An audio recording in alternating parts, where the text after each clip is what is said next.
This meeting of the Senate Judiciary Committee will come to order. I thank all those in attendance.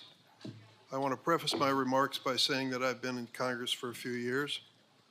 Senator Graham has as well. If you do not believe this is an idea whose time has come, take a look at the turnout here. Today, the Senate Judiciary Committee will continue its work on an issue on the mind of most American families: how to keep our kids safe from sexual exploitation and harm in the internet age. Online child sexual exploitation includes the use of online platforms to target and groom children, and the production and endless distribution of child sexual abuse material, CSAM, which can haunt victims for their entire lives and in some cases take their lives. Everyone here will agree this conduct is abhorrent. I'd like to turn to a brief video to hear directly from the victims, the survivors, about the impact these crimes have had on them.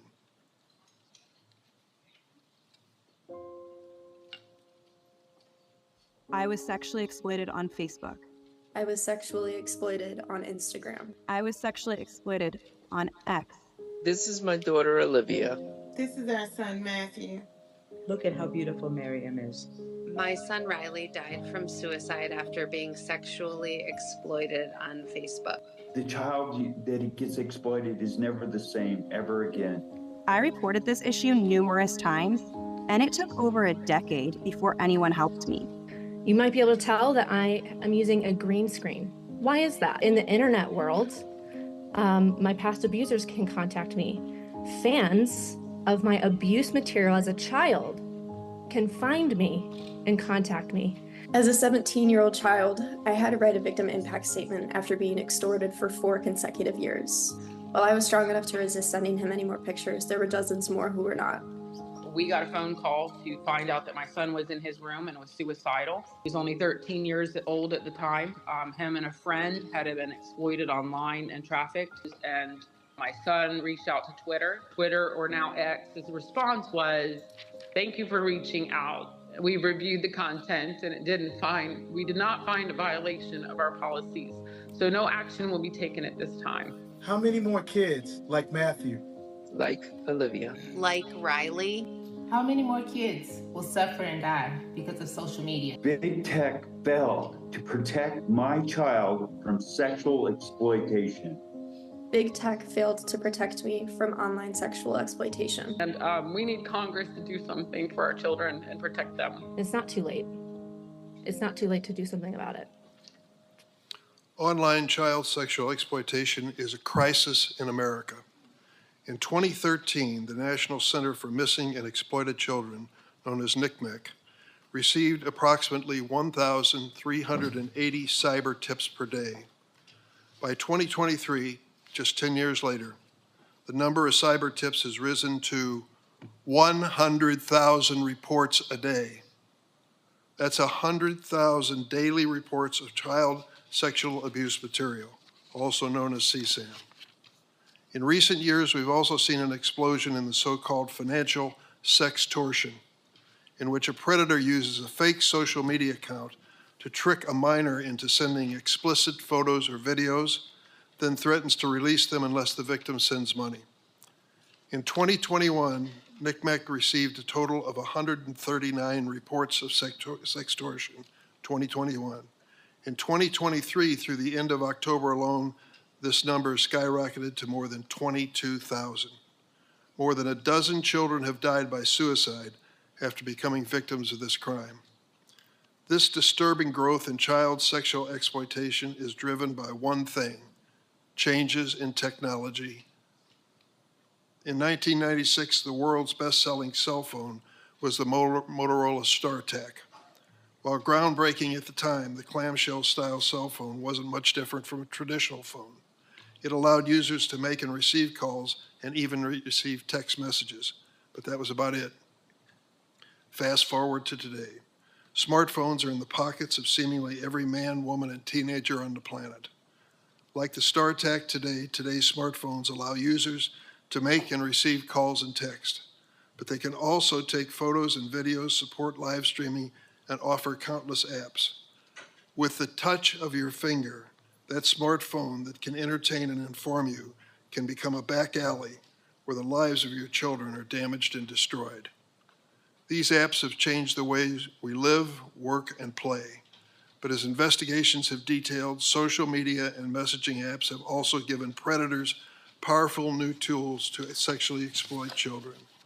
Your carefully crafted algorithms can be more powerful force on the lives of our children than even the most best-intentioned parent. Discord has been used to groom, abduct, and abuse children. Meta's Instagram helped connect and promote a network of pedophiles.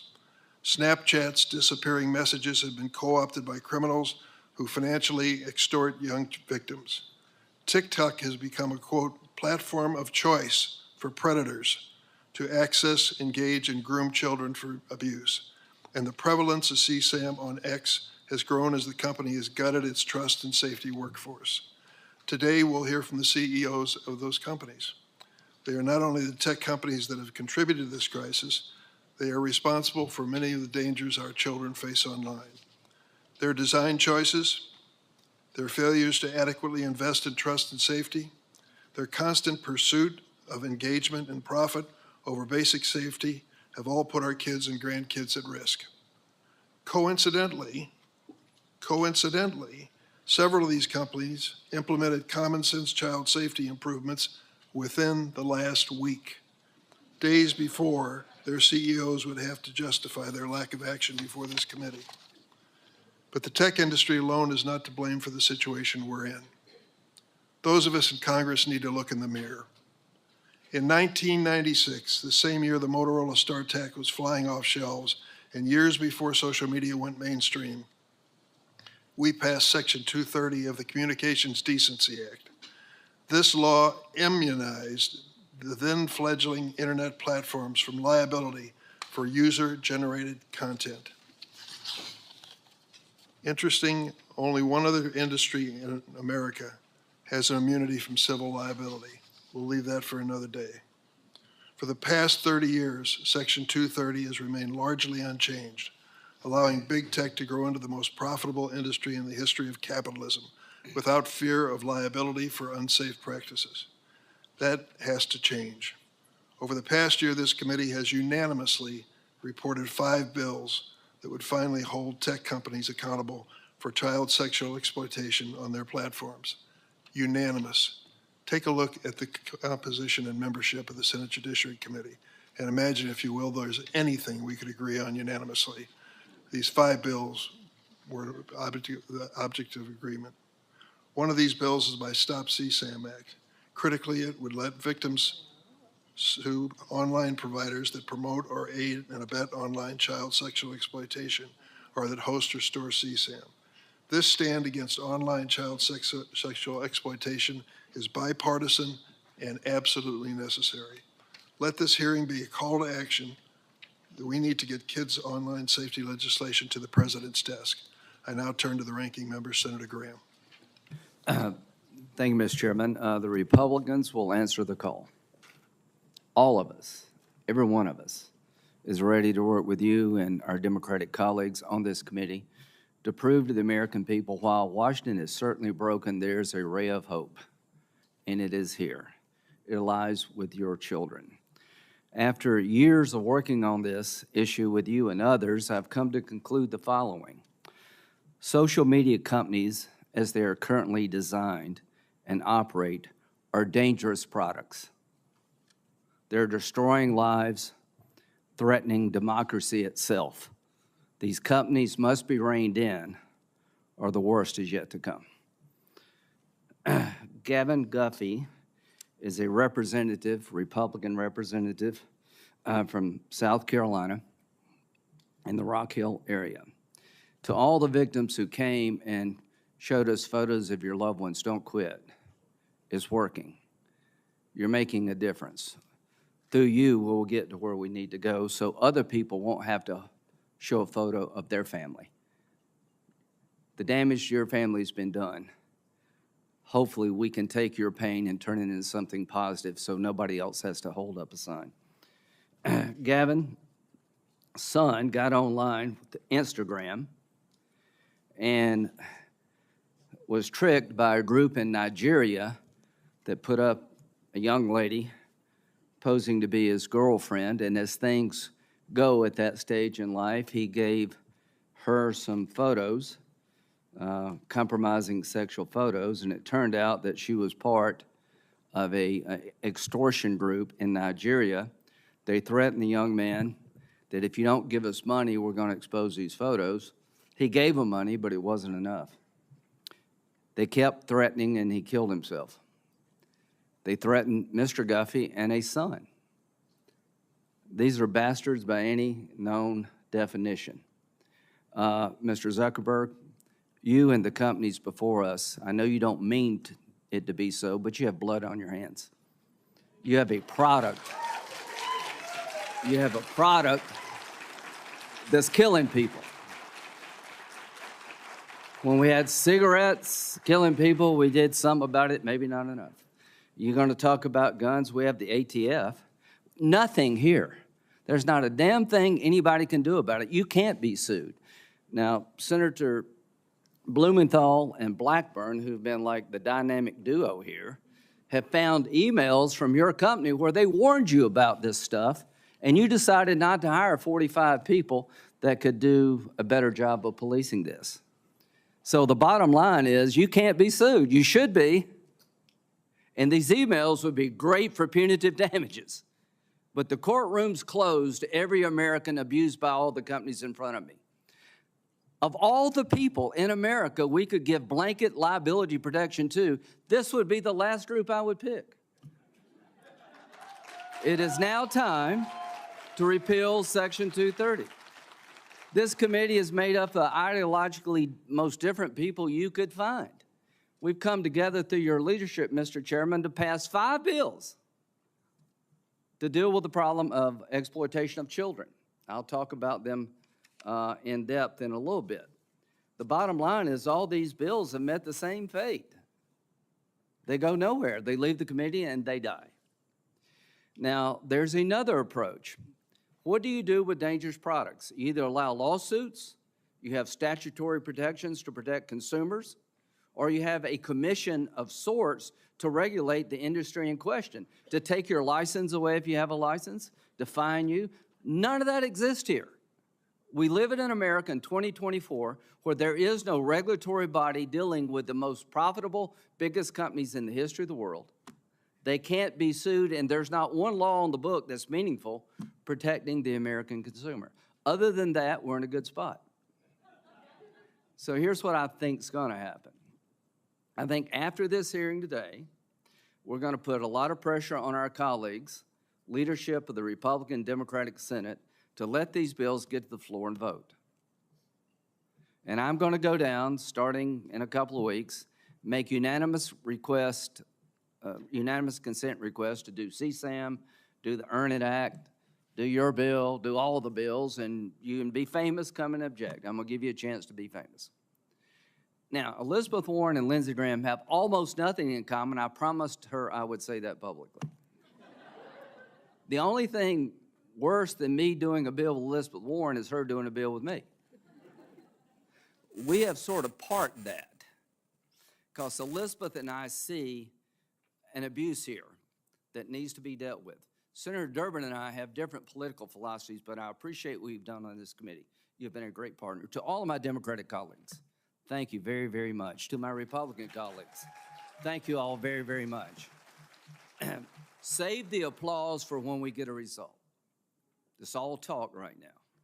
But there'll come a day, if we keep pressing, to get the right answer for the American people. What is that answer? Accountability. Now, these products have an upside. You've enriched our lives in many ways. Mr. Zuckerberg, you created a product I use. The idea, I think, when you first came up with this, be able to talk to your friends and your family and pass on your life, to be able to have a place where you could talk to your friends and family about good things going on in life. And I use it. We all use it. There's an upside to everything here, but the dark side hasn't been dealt with.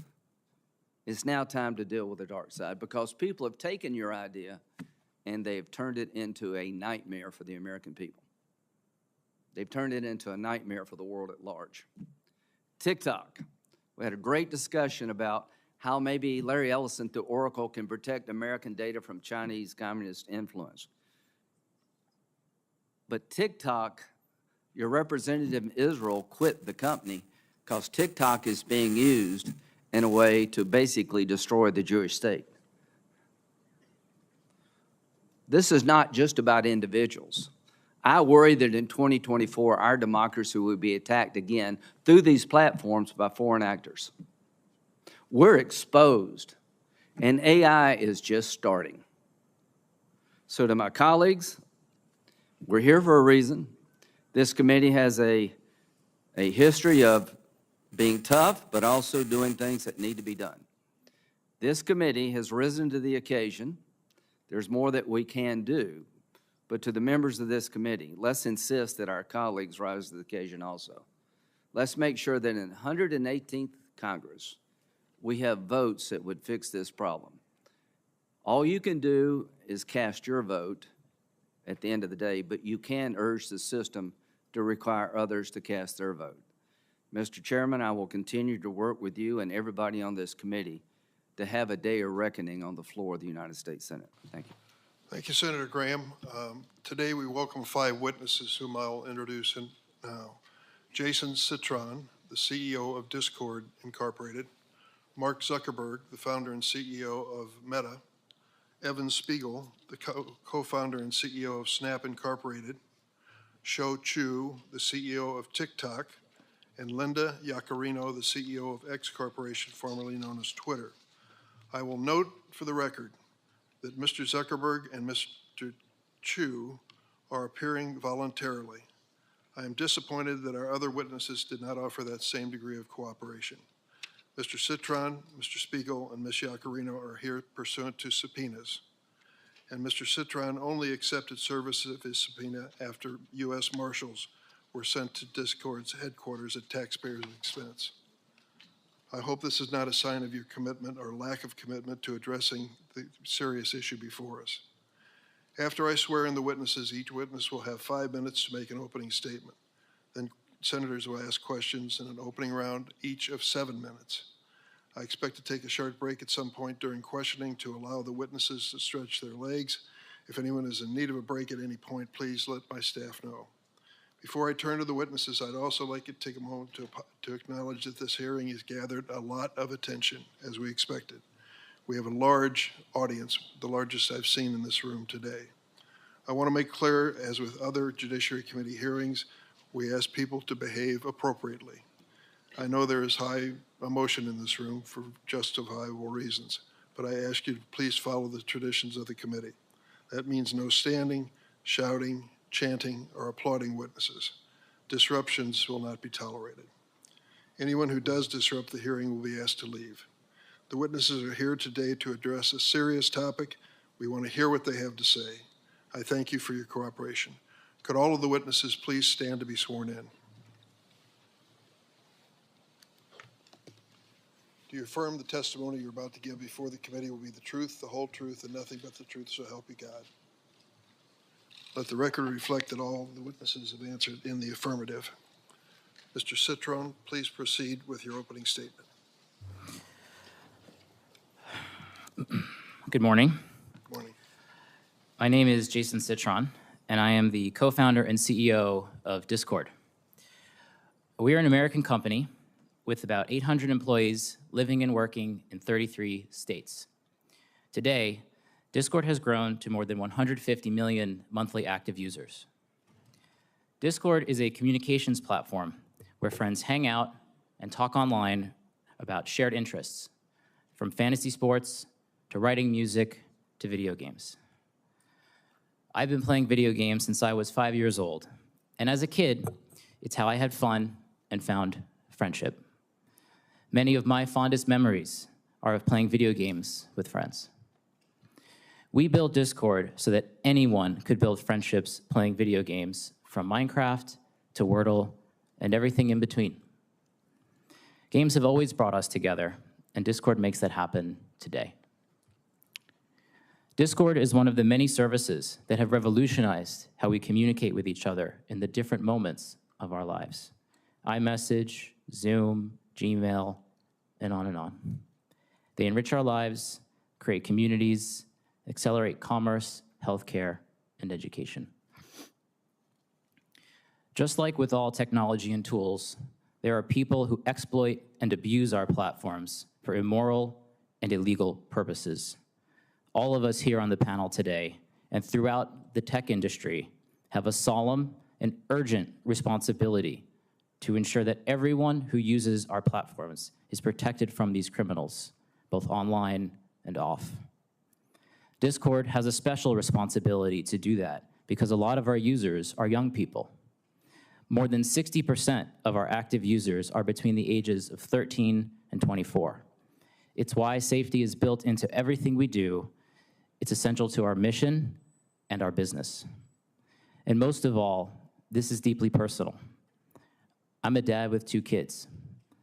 I want Discord to be a product that they use and love, and I want them to be safe on Discord. I want them to be proud of me for helping to bring this product to the world. That's why I am pleased to be here today to discuss the important topic of the online safety of minors. My written testimony provides a comprehensive overview of our safety programs.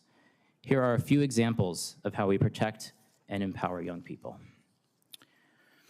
First, we've put our money into safety.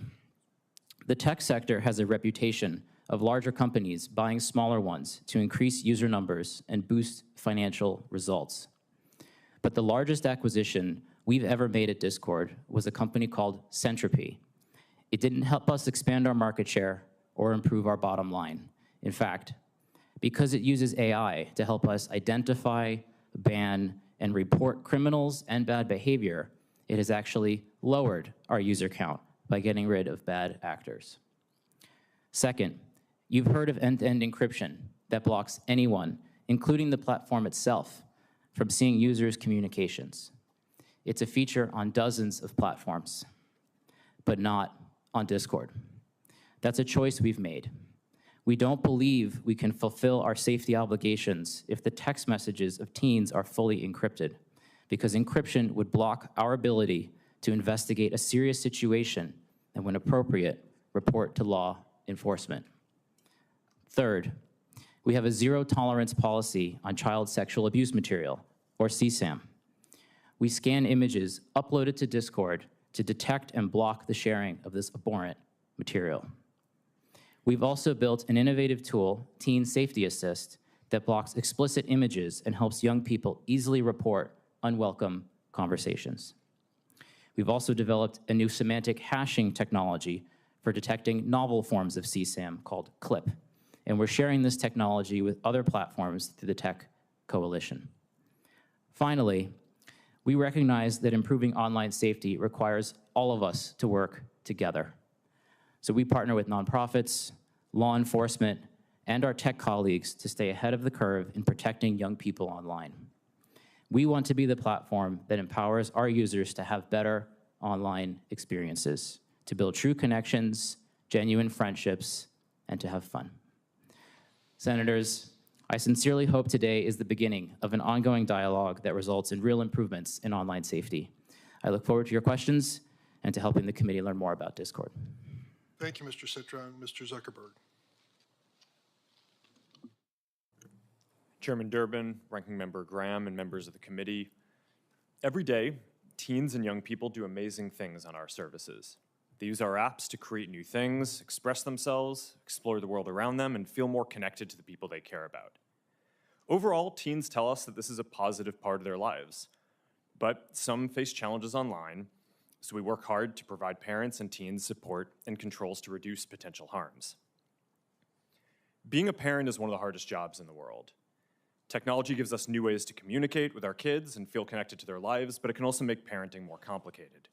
And it's important to me that our services are positive for everyone who uses them. We are on the side of parents everywhere working hard to raise their kids.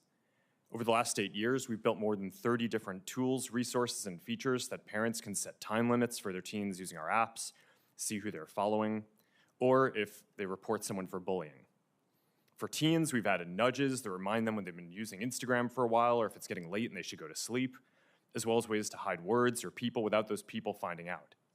We put special restrictions on teen accounts on Instagram. By default, accounts for under 16s are set to private, have the most restrictive content settings, and can't be messaged by adults that they don't follow or people they aren't connected to. With so much of our lives spent on mobile devices and social media, it's important to look into the effects on teen mental health and well-being. I take this very seriously. Mental health is a complex issue, and the existing body of scientific work has not shown a causal link between using social media and young people having worse mental health outcomes. A recent National Academies of Science report evaluated over 300 studies and found that research, quote, did not support the conclusion that social media causes changes in adolescent mental health at the population level, end quote. It also suggested that social media can provide significant positive benefits when young people use it to express themselves, explore and connect with others. Still, we're going to continue to monitor the research and use it to inform our roadmap. Keeping young people safe online has been a challenge since the internet began, and as criminals evolve their tactics, we have to evolve our defenses too. We work closely with law enforcement to find bad actors and help bring them to justice, but the difficult reality is that no matter how much we invest or how effective our tools are, there's always more to learn and more improvements to make. But we remain ready to work with members of this committee, industry, and parents to make the internet safer for everyone. I'm proud of the work that our teams do to improve online child safety on our services and across the entire internet. We have around 40,000 people overall working on safety and security, and we've invested more than $20 billion in this since 2016, including around $5 billion in the last year alone. We have many teams dedicated to child safety and teen well-being, and we lead the industry in a lot of the areas that we're discussing today. We build technology to tackle the worst online risks and share it to help our whole industry get better, like Project Lantern, which helps companies share data about people who break child safety rules, and we're founding members of Take It Down, a platform which helps young people prevent their nude images from being spread online. We also go beyond legal requirements and use sophisticated technology to proactively discover abusive material. And as a result, we find and report more inappropriate content than anyone else in the industry. As the National Center for Missing and Exploited Children put it this week, Meta goes, quote, above and beyond to make sure that there are no portions of their network where this type of activity occurs, end quote. I hope we can have a substantive discussion today that drives improvements across the industry, including legislation that delivers what parents say they want, a clear system for age verification and control over what apps their kids are using. 3 out of 4 parents want App Store age verification, and 4 out of 5 want parental approval of whenever teens download apps. We support this. Parents should have the final say on what apps are appropriate for their children and shouldn't have to upload their ID every time. That's what app stores are for. We also support setting industry standards on age-appropriate content and limiting signals for advertising to teens to age and location and not behavior. At the end of the day, we want everyone who uses our services to have safe and positive experiences. Before I wrap up, I want to recognize the families who are here today who have lost a loved one or lived through some terrible things that no family should have to endure. These issues are important for every parent and every platform. I'm committed to continuing to work in these areas, and I hope we can make progress today. Thank you. Mr. Spiegel?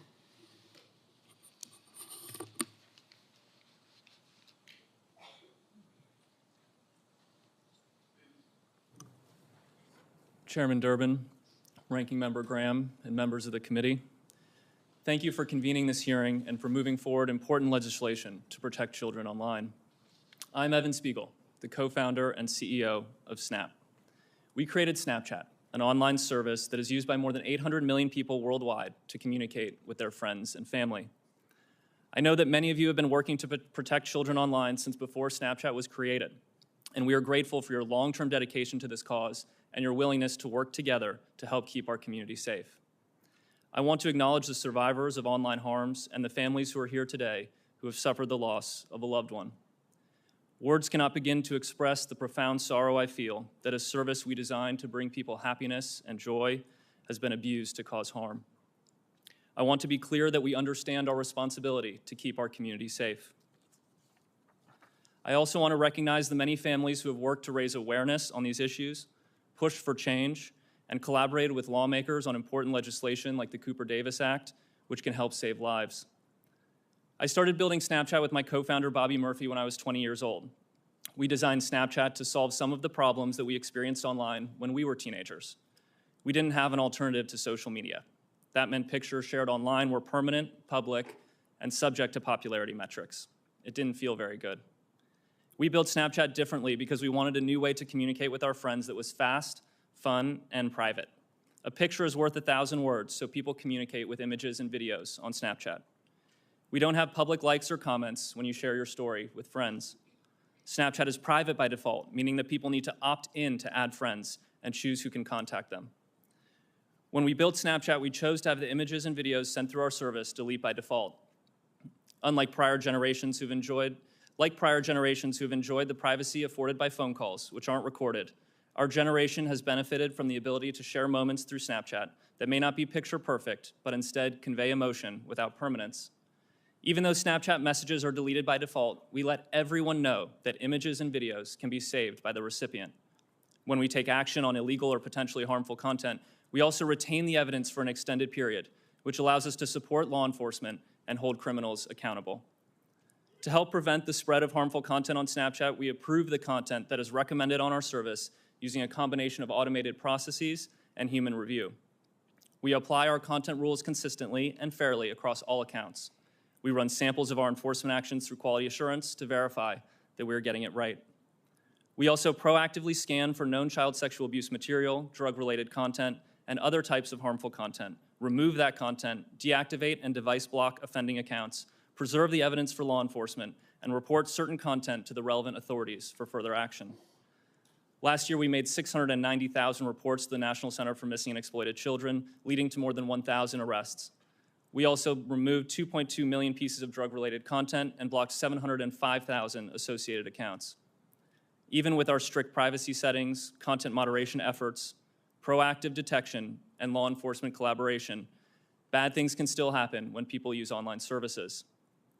That's why we believe that people under the age of 13 are not ready to communicate on Snapchat. We strongly encourage parents to use the device-level parental controls on iPhone and Android. We use them in our own household, and my wife approves every app that our 13-year-old downloads. For parents who want more visibility and control, we built Family Center in Snapchat, where you can view who your teen is talking to, review privacy settings, and set content limits. We have worked for years with members of the committee on legislation like the Kids Online Safety Act and the Cooper-Davis Act, which we are proud to support. I want to encourage broader industry support for legislation protecting children online.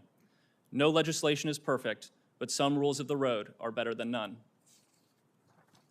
Much of the work that we do to protect people that use our service would not be possible without the support of our partners across the industry, government, nonprofit organizations, NGOs, and in particular law enforcement and the first responders who have committed their lives to helping keep people safe.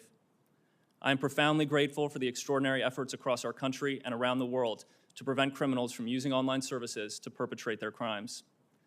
I feel an overwhelming sense of gratitude for the opportunities that this country has afforded me and my family. I feel a deep obligation to give back and to make a positive difference, and I am grateful to be here today as part of this vitally important democratic process.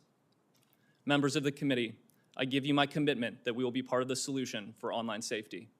We will be honest about our shortcomings, and we will work continuously to improve. Thank you, and I look forward to answering your questions. Thank you, Mr. Spiegel. Mr. Chu. Chair Durbin, Ranking Member Graham, and members of the committee, I appreciate the opportunity to appear before you today.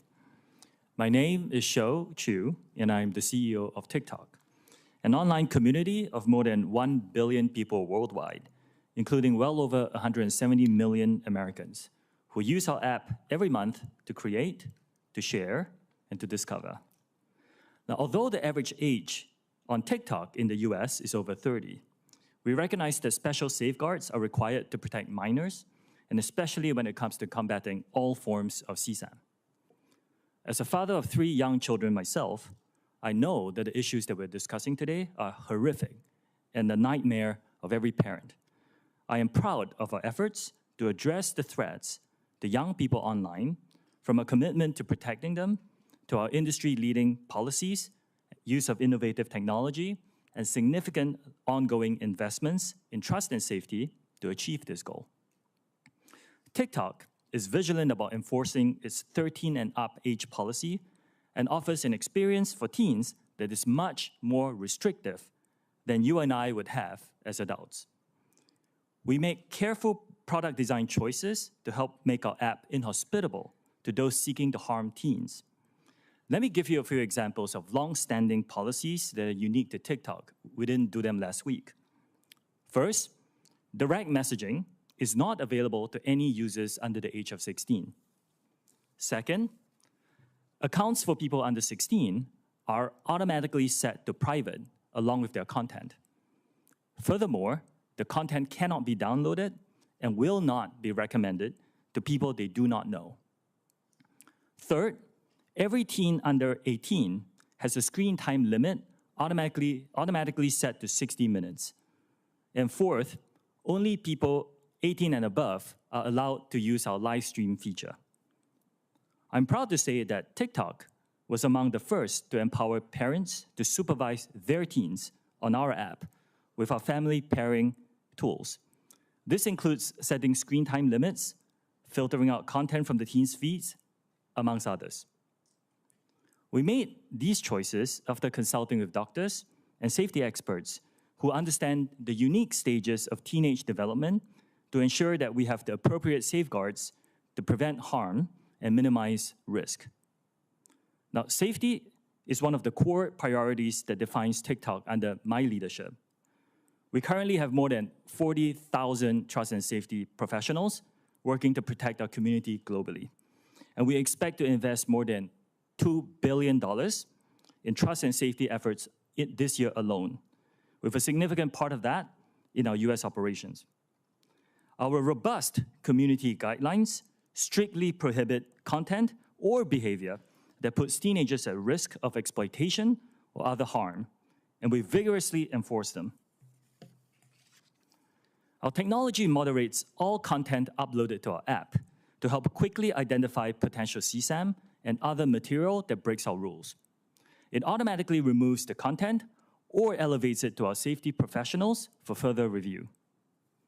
We also moderate direct messages for CSAM and related material, and use third-party tools like PhotoDNA and Take It Down to combat CSAM to prevent content from being uploaded to our platform.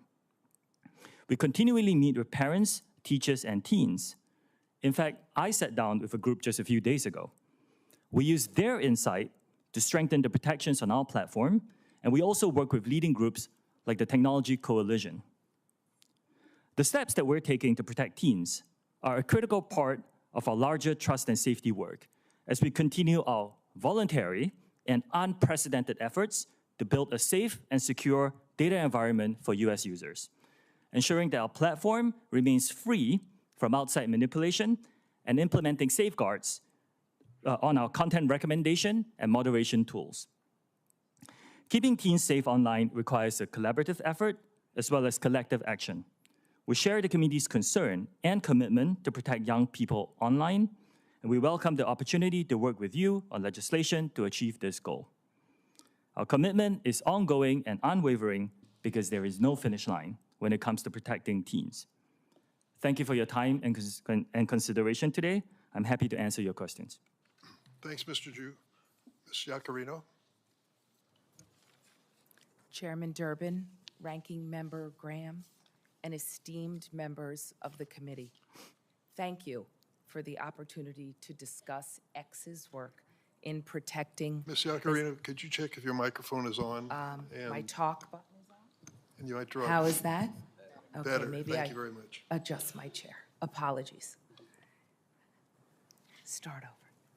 Chairman Durbin, Ranking Member Graham, and esteemed members of the committee, thank you for the opportunity to discuss X's work to protect the safety of minors online.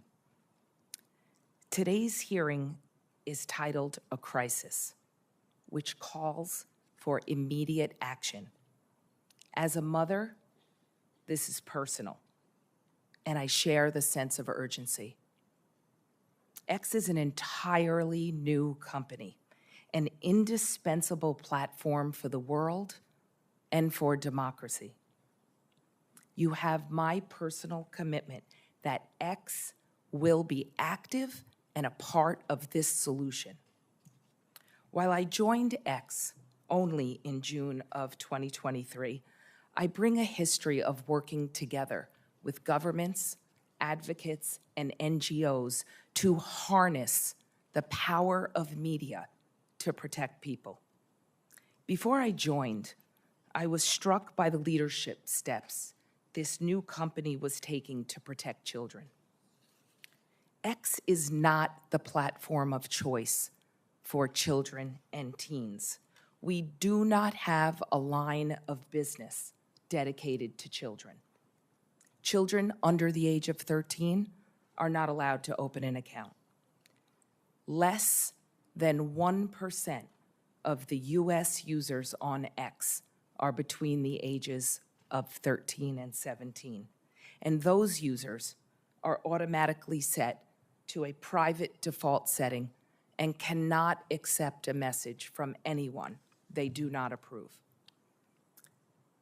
In the last 14 months, X has made material changes to protect minors.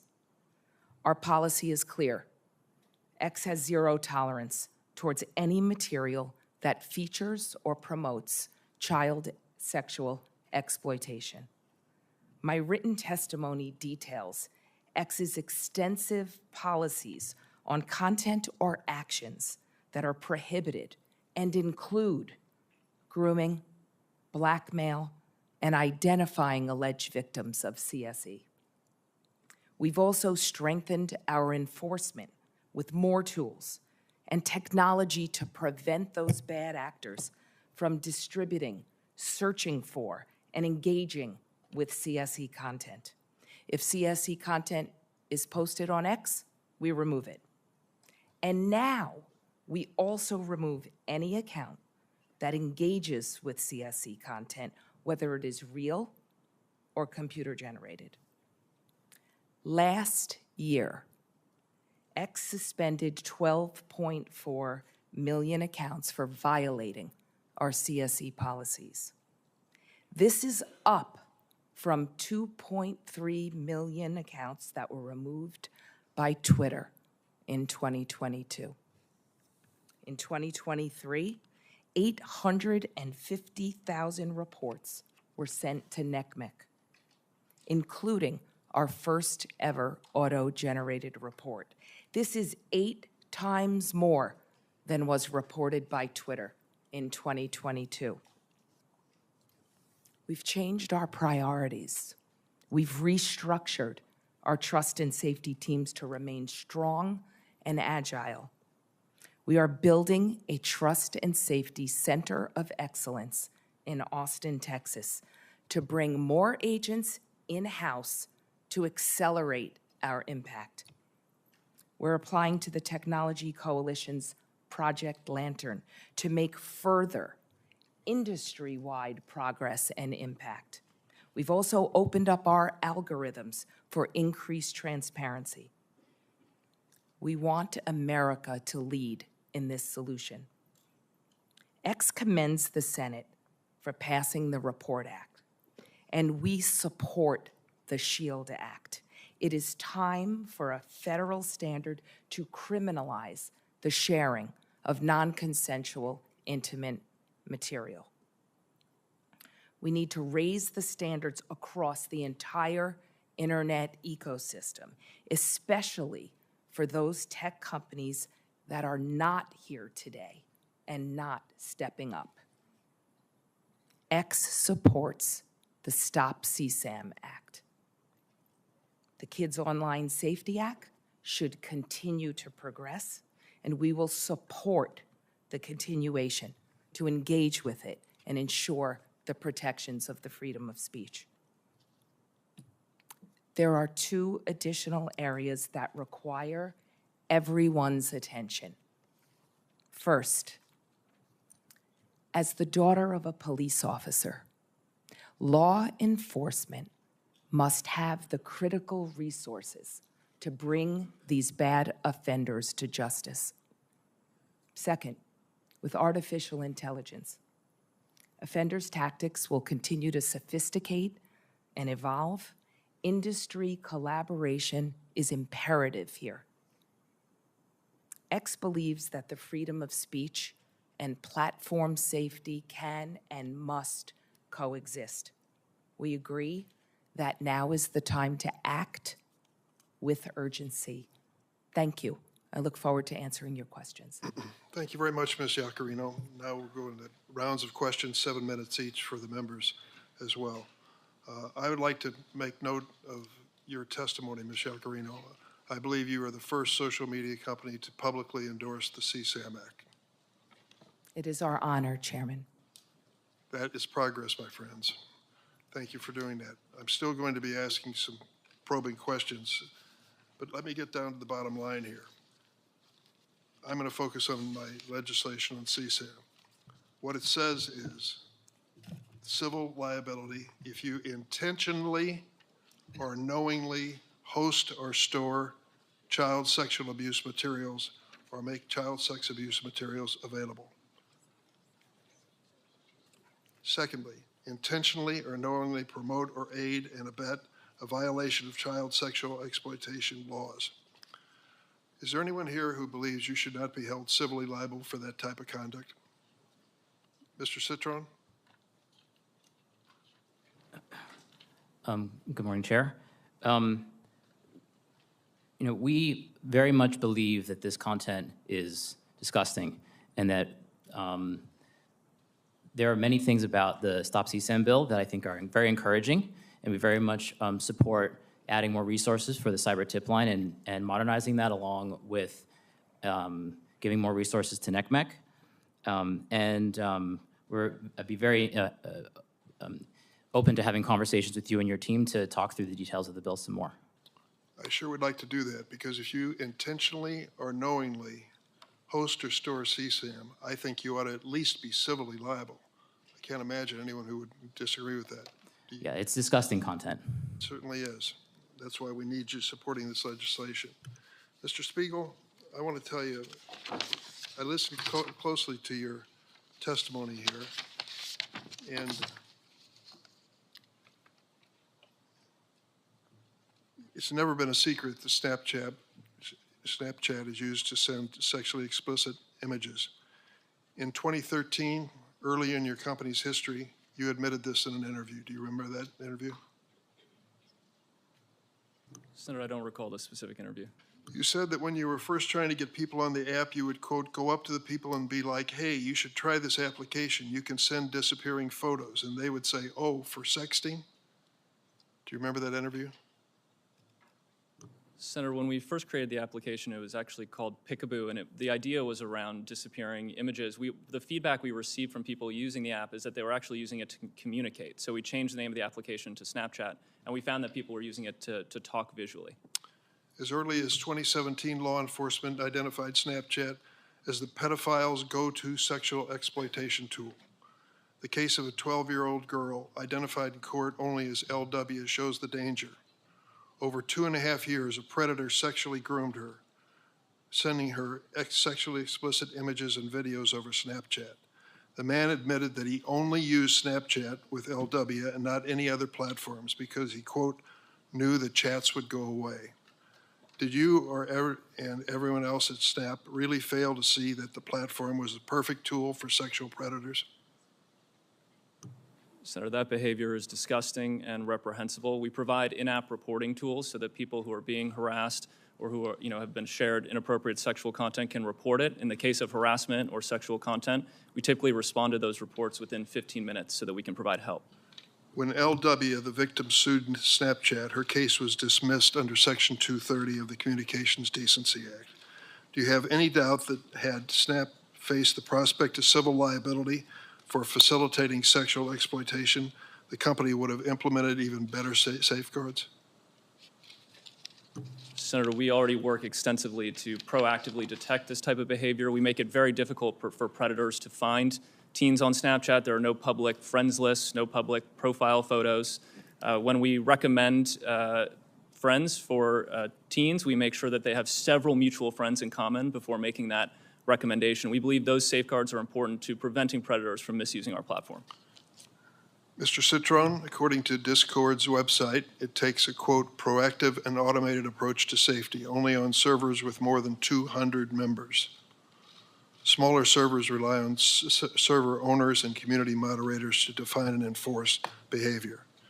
So how do you defend an approach to safety that relies on groups of fewer than 200 sexual predators to report themselves for things like grooming, trading a CSAM, or sextortion?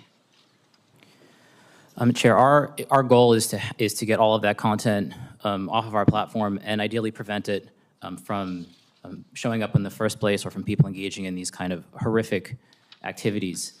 We deploy a wide array of techniques that work across every surface on our on Discord.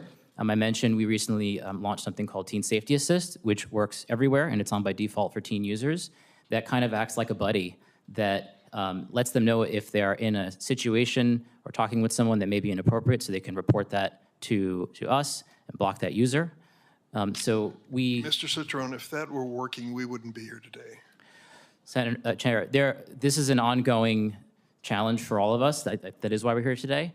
But we do have 15% of our company is focused on trust and safety, of which this is one of our top issues. That's more people than we have working on marketing and promoting the company. So we take these issues very seriously, but we know it's an ongoing challenge, and I look forward to working with you and collaborating with our tech peers and the nonprofits to improve our approach. I certainly hope so. Mr. Chu, your organization and business is one of the more popular ones among children. Can you explain to us what you are doing particularly and whether you have seen any evidence of CSAM in your business? Yes, Senator. We have a strong commitment to invest in trust and safety. And as I said in my opening statement, I intend to invest more than $2 billion in trust and safety this year alone. We have 40,000 safety professionals working on this topic. We have built a specialized child safety team to help us identify specialized issues, horrific issues like material like the ones you have mentioned. If we identify any on our platform and we proactively do detection, we will remove it and we will report them to NCMEC and other authorities. Why is it TikTok allowing children to be exploited into performing commercialized sex acts? Senator, I respectfully disagree with that characterization. Our live streaming product is not for anyone below the age of 18. We have taken action to identify anyone who violates that, and we will remove them from using that service. At this point, I'm going to turn to my ranking member, Senator Graham. Thank you, Mr. Citron. You said we need to start a discussion.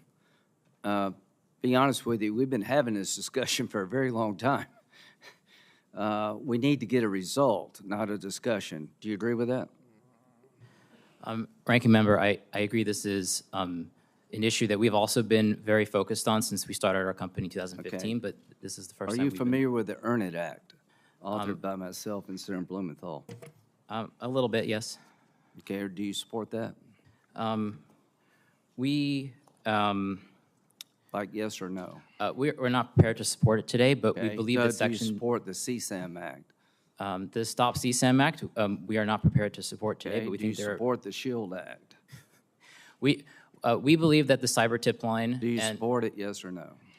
We believe that the cyber tip line and NCMEC... I'll take that to be no. The Project Safe Childhood Act, do you support it? We believe that... I'll take that to be no. The Report Act, do you support it? Ranking Member Graham, we very much look forward to having conversations with you and your team. We Well, I want to be look part forward of the to solution. passing a bill that will solve the problem. Do you support removing Section 230 liability protections for social media companies?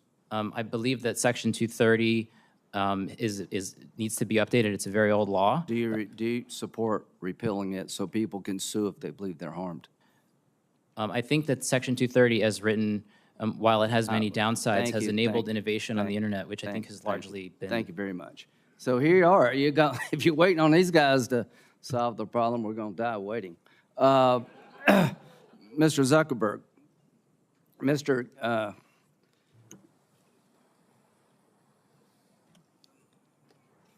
Try to be respectful here.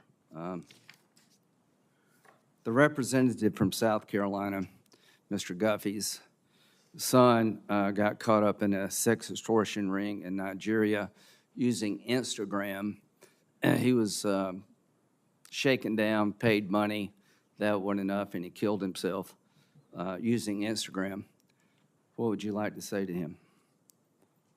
It's terrible. I mean, no one should have to go through something like that. Do you think he should be allowed to sue you? I think that they can sue us. Well, I think he should, and he can't. So the bottom line here, folks, is that this committee is done with talking. We passed 5 bills unanimously that in their different ways, and look at who did this. Graham Blumenthal, Durbin Hawley, Klobuchar Cornyn, Cornyn Klobuchar, Blackburn and Ossoff. I mean, we've found common ground here that just is astonishing. And we've had hearing after hearing, Mr. Chairman, and the bottom line is I've come to conclude, gentlemen, that you're not going to support any of this. Linda, how you say your last name? Yacarino. Do you support the Earn It Act? We strongly support the collaboration to raise industry practices to Do you support the Earn prevent It Act? CSAM. Do you support the Earn It? In English, do you support the Earn It Act? Yes or no?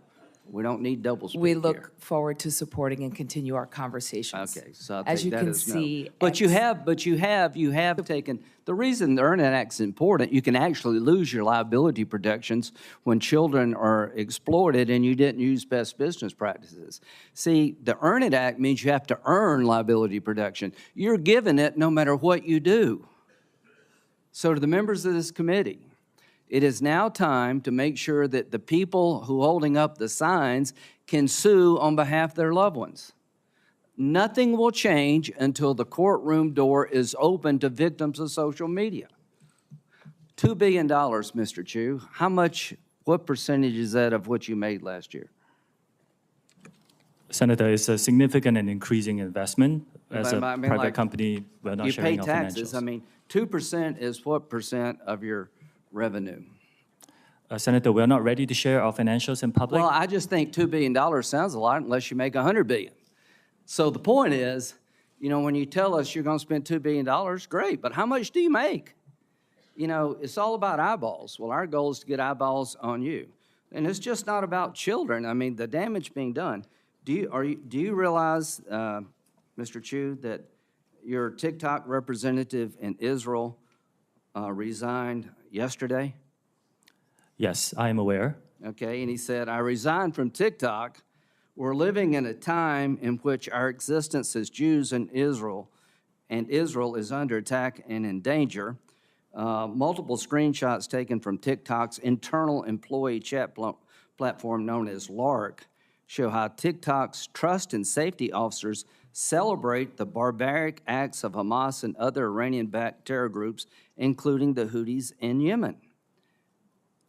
Senator, I need to make it very clear that pro-Hamas content and hate speech is not allowed on our platform or within our company. Why did he resign? Why did he quit? Senator, we also do not allow any Do you know hateful why he behavior at work. quit? Do you know why he quit?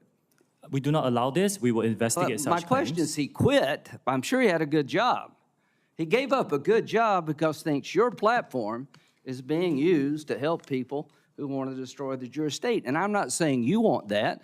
Mr. Zuckerberg, I'm not saying you want, as an individual, any of the harms. I am saying that the products you have created with all the upside have a dark side. Mr. Citron, I am tired of talking. I'm tired of having discussions. We all know the answer here. And here's the ultimate answer. Stand behind your product.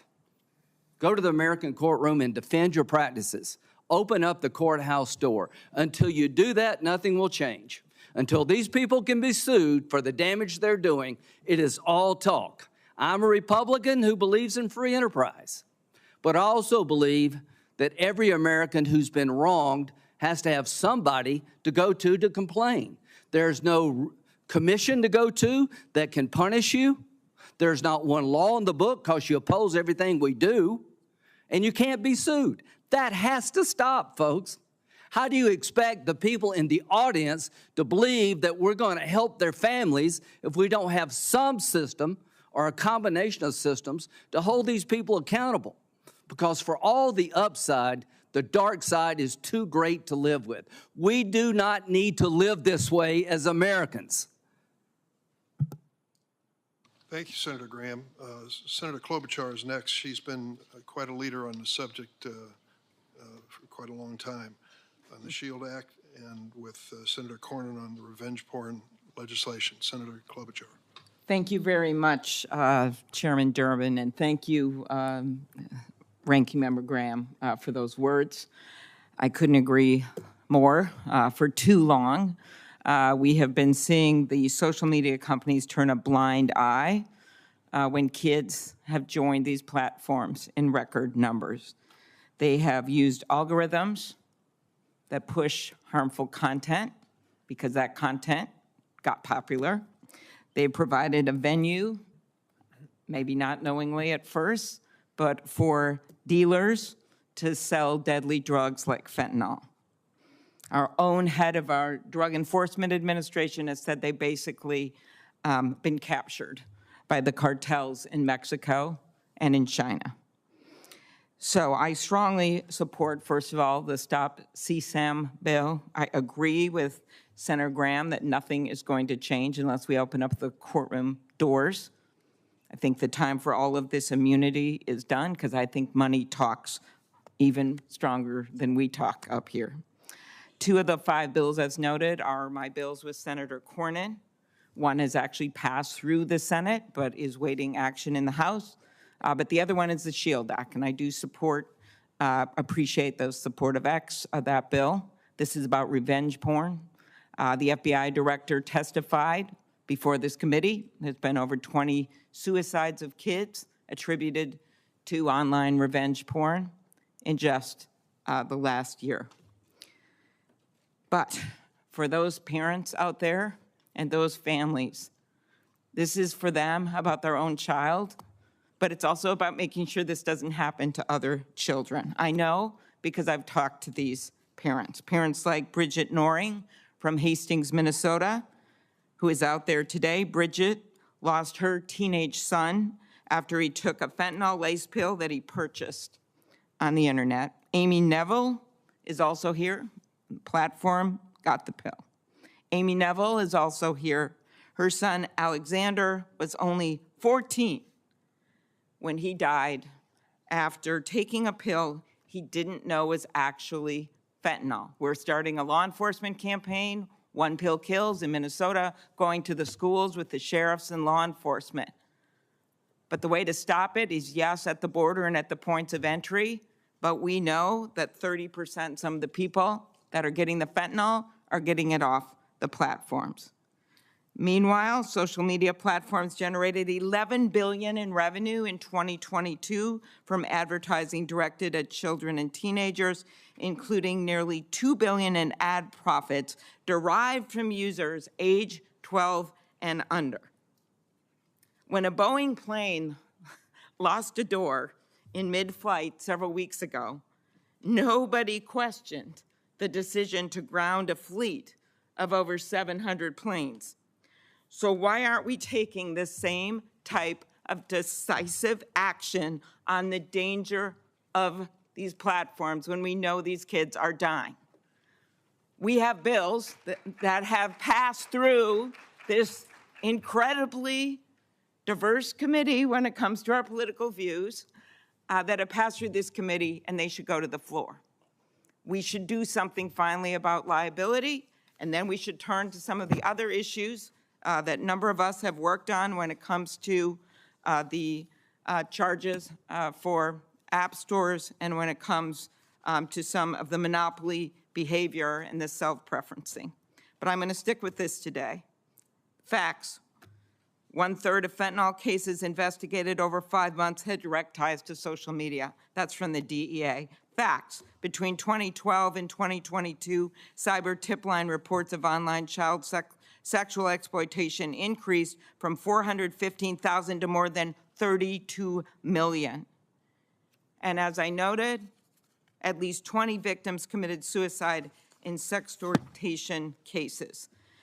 So I'm going to start with that, with you, Mr. Citron.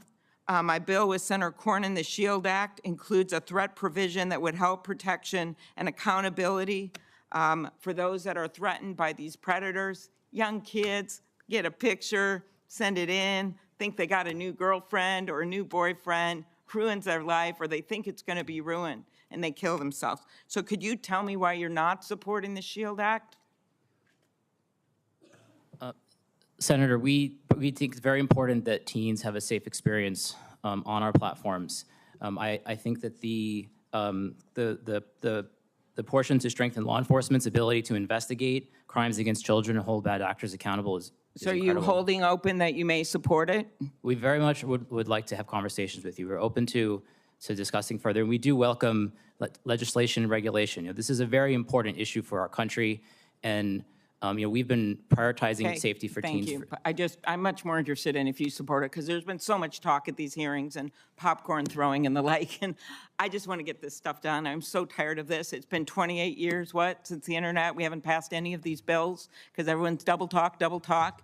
It's time to actually pass them. And the reason they haven't passed is because of the power of your company. So let's be really, really clear about that. So what you say matters. Your words matter.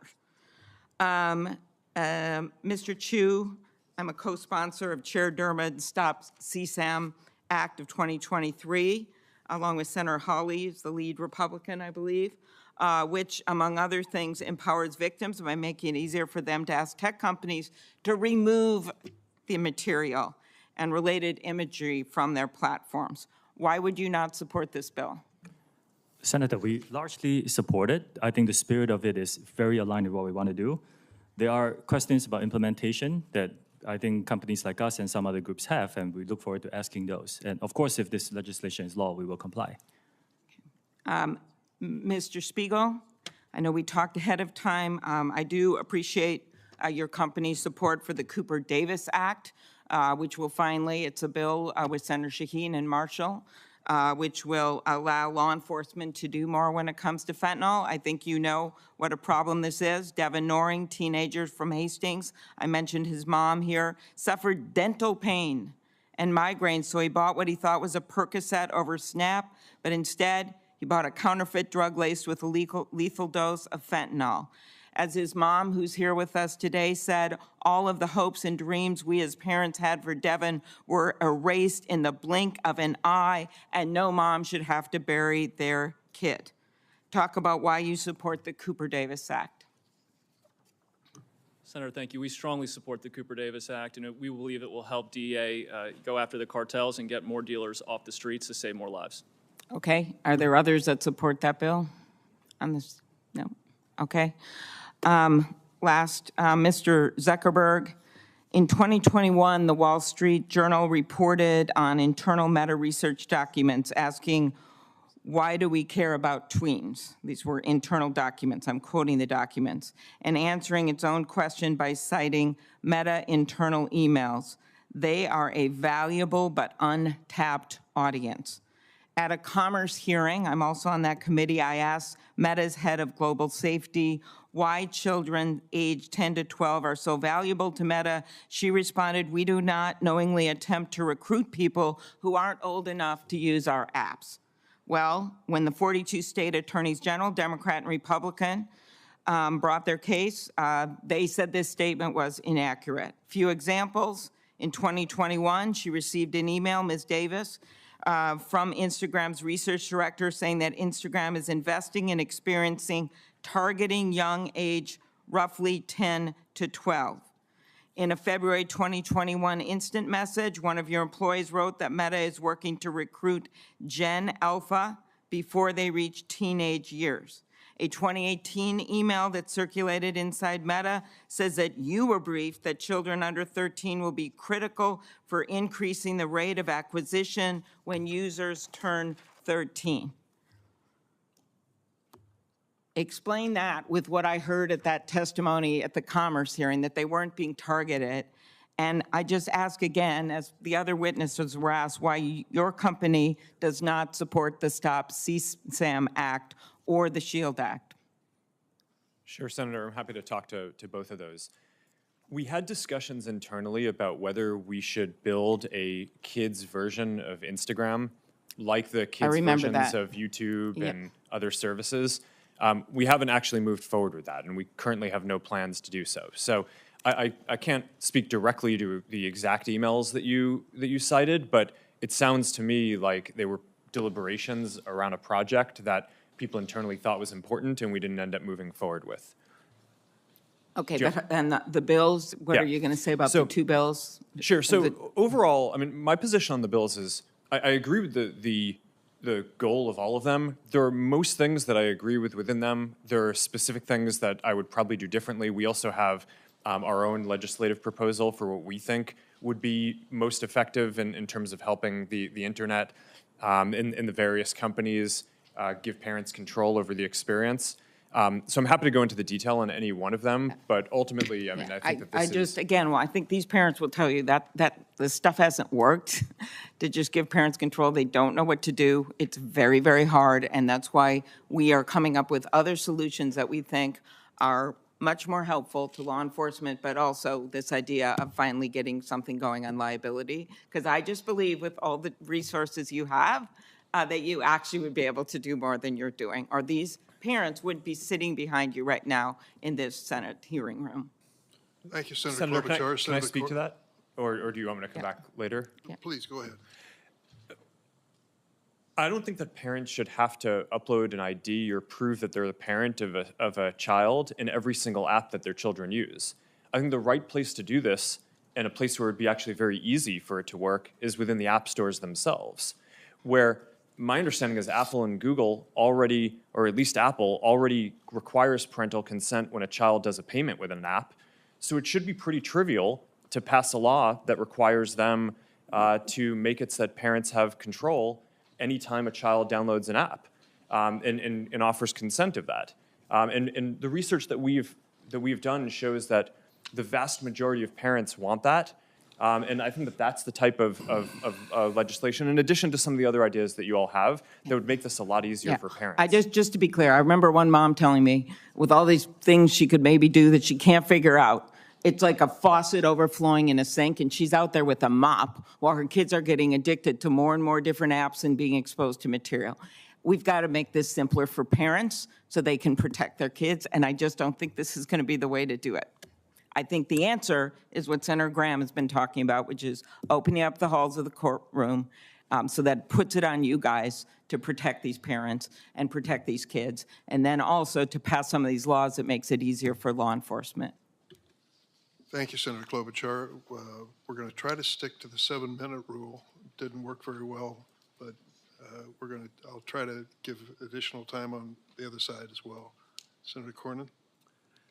There's no question that your platforms are very popular, but we know that while here in the United States we have an open society and free exchange of information, that there are authoritarian governments, there are criminals who will use your platforms for the sale of drugs, for sex, for extortion, and the like. And Mr. Chu, I think your company is unique among the ones represented here today because of its ownership by ByteDance, a Chinese company. And I know there have been some steps that you've taken to wall off the data collected here in the United States. But the fact of the matter is that under Chinese law and Chinese national intelligence laws, all information accumulated by companies in the People's Republic of China are required to be shared with the Chinese intelligence services. ByteDance, the initial release of TikTok, I understand, was 2016. These efforts that you made with Oracle under the so-called Project Texas to wall off the U.S. data was in 2021, and apparently allegedly fully walled off in March of 23. What happened to all of the data that TikTok collected before that Senator, thank you. from American users? Understand. TikTok is owned by ByteDance, which is majority owned by global investors, and we have 3 Americans on the board out of 5. You are right in pointing out that over the last 3 years, we have spent billions of dollars building out Project Texas, which is a plan that is unprecedented in our industry to firewall off protected U.S. data from the rest of our staff. And I'm asking about all of the data that you collected prior to that event. Yes, Senator. We have started a data deletion plan. I talked about this a year ago. We have finished the first phase of data deletion through our data centers outside of the Oracle Cloud infrastructure. And we're beginning phase 2, where we will not only delete from the data centers, we will hire a third party to verify that work. And then we will go into, for example, employees' working laptops to delete that as well. Was all of the data collected by TikTok prior to Project Texas shared with the Chinese government pursuant to the national intelligence laws? Is that country? Senator, we have not been asked for any data by the Chinese government, and we have never provided it.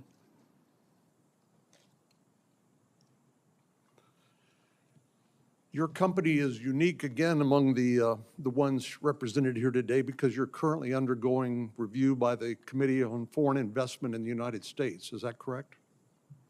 Senator, yes, there are ongoing discussions, and a lot of our Project Texas work is informed by the discussions with many agencies under the CFIUS umbrella. Well, CFIUS is designed specifically to review foreign investments in the United States for national security risks, correct? Yes, I believe so. And your company is currently being reviewed by this interagency committee at the Treasury Department for potential national security risks. Senator, this review is on a acquisition of Musical.ly, which is an acquisition that was done many years ago. I mean, is this a casual conversation, or are you actually providing information to the Treasury Department about how your platform operates for evaluating a potential national security risk? Senator, it's been many years across 2 administrations and a lot of discussions around how our plans are, how our systems work. We have a lot of robust discussions about a lot of detail. 63% of teens, I understand, use TikTok. Does that sound about right? Senator, I cannot verify that. We know we are popular amongst many age groups. The average age in the US today for our user base is over 30, but we're aware we are popular. And you reside in Singapore with your family, correct? Yes, I reside in Singapore and I work here in the United States as well. And do your children have access to TikTok in Singapore? Senator, if they lived in the United States, I will give them access to our under 13 experience. My children are below the age of 13. My question is, in Singapore, do they have access to TikTok, or is that restricted by domestic law? We do not have an under 13 experience in Singapore. We have that in the United States. Because we were deemed a mixed audience app, and we created the under 13 experience in response to that. A Wall Street Journal article published yesterday directly contradicts what your company has stated publicly. According to the journal, employees under the Project Texas say that U.S. user data, including user emails, birth date, IP addresses, continue to be shared with ByteDance staff, again, owned by a Chinese company. Do you dispute that? Yes, Senator. There are many things about that article that are inaccurate. Where it gets right is that this is a voluntary project that we built. We spent billions of dollars. There are thousands of employees involved, and it's very difficult because it's unprecedented.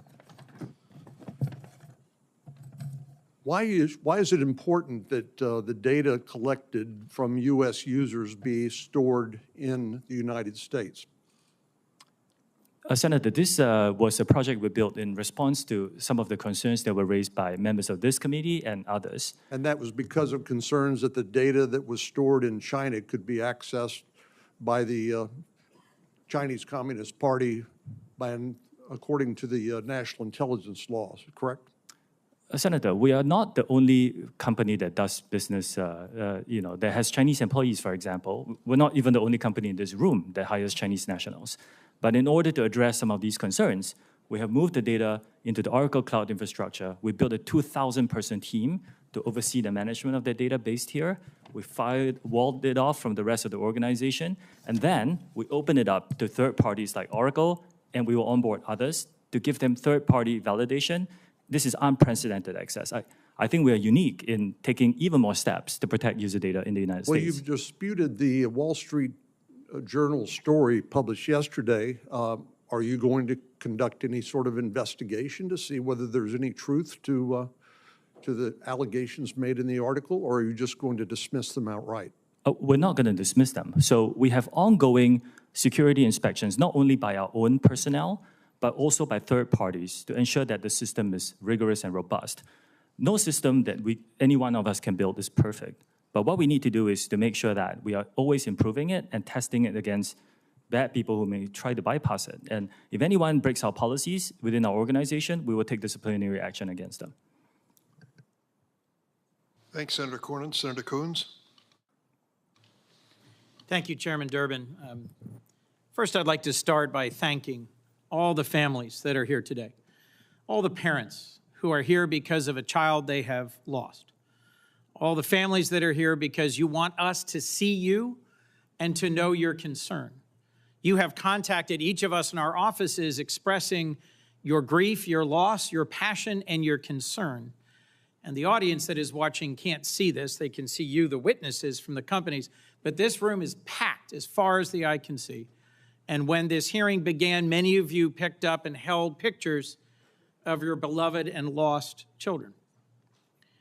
I benefit from and participate in social media, as do many members of the committee and our nation and our world. There are now a majority of people on Earth participating in and in many ways benefiting from one of the platforms you have launched or you lead or you represent. And we have to recognize there are some real positives to social media. It has transformed modern life, but it has also had huge impacts on families, on children, on nations. And there's a whole series of bills championed by members of this committee that tries to deal with the trafficking in illicit drugs, the trafficking in illicit child sexual material, the things that are facilitated on your platforms that may lead to self-harm or suicide. So we've heard from several of the leaders on this committee, the chair and ranking and very talented and experienced senators. The frame that we are looking at this is consumer protection. When there is some new technology, we put in place regulations to make sure that it is not overly harmful. As my friend Senator Klobuchar pointed out, one door flew off of one plane, no one was hurt, and yet the entire Boeing fleet of that type of plane was grounded, and a federal fit-for-purpose agency did an immediate safety review.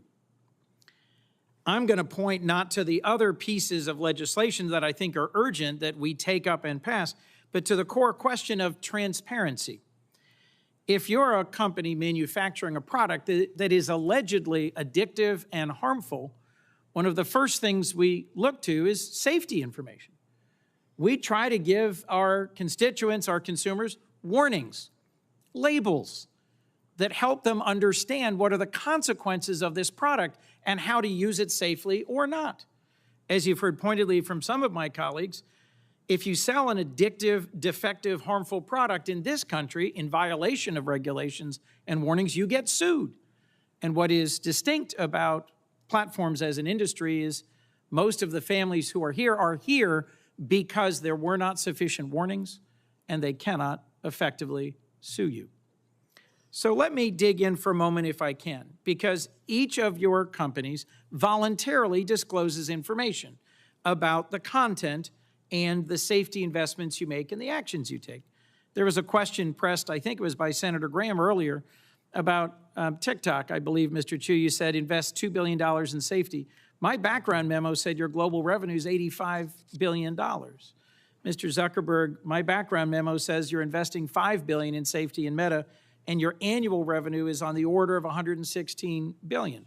So what matters, you can hear some expressions from the parents in the audience. What matters is the relative numbers and the absolute numbers. Your data folks, if there's anybody in this world who understand data, it's you guys.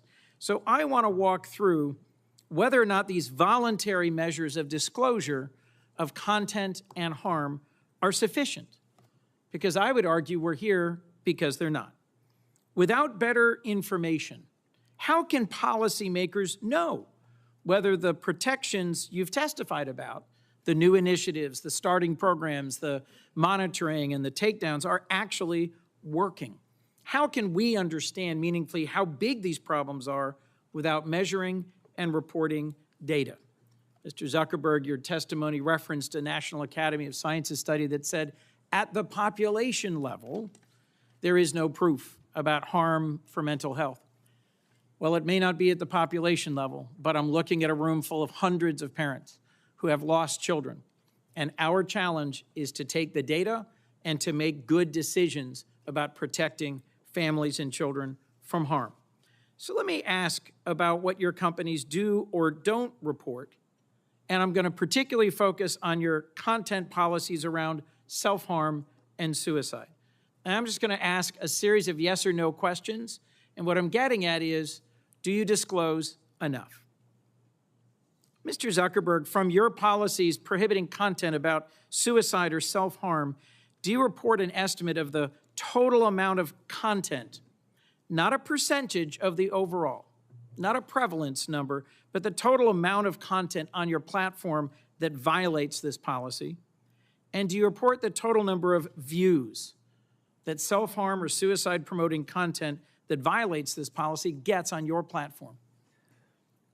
Yes, Senator. We pioneered a quarterly reporting on our community standards enforcement across all these different categories of harmful content.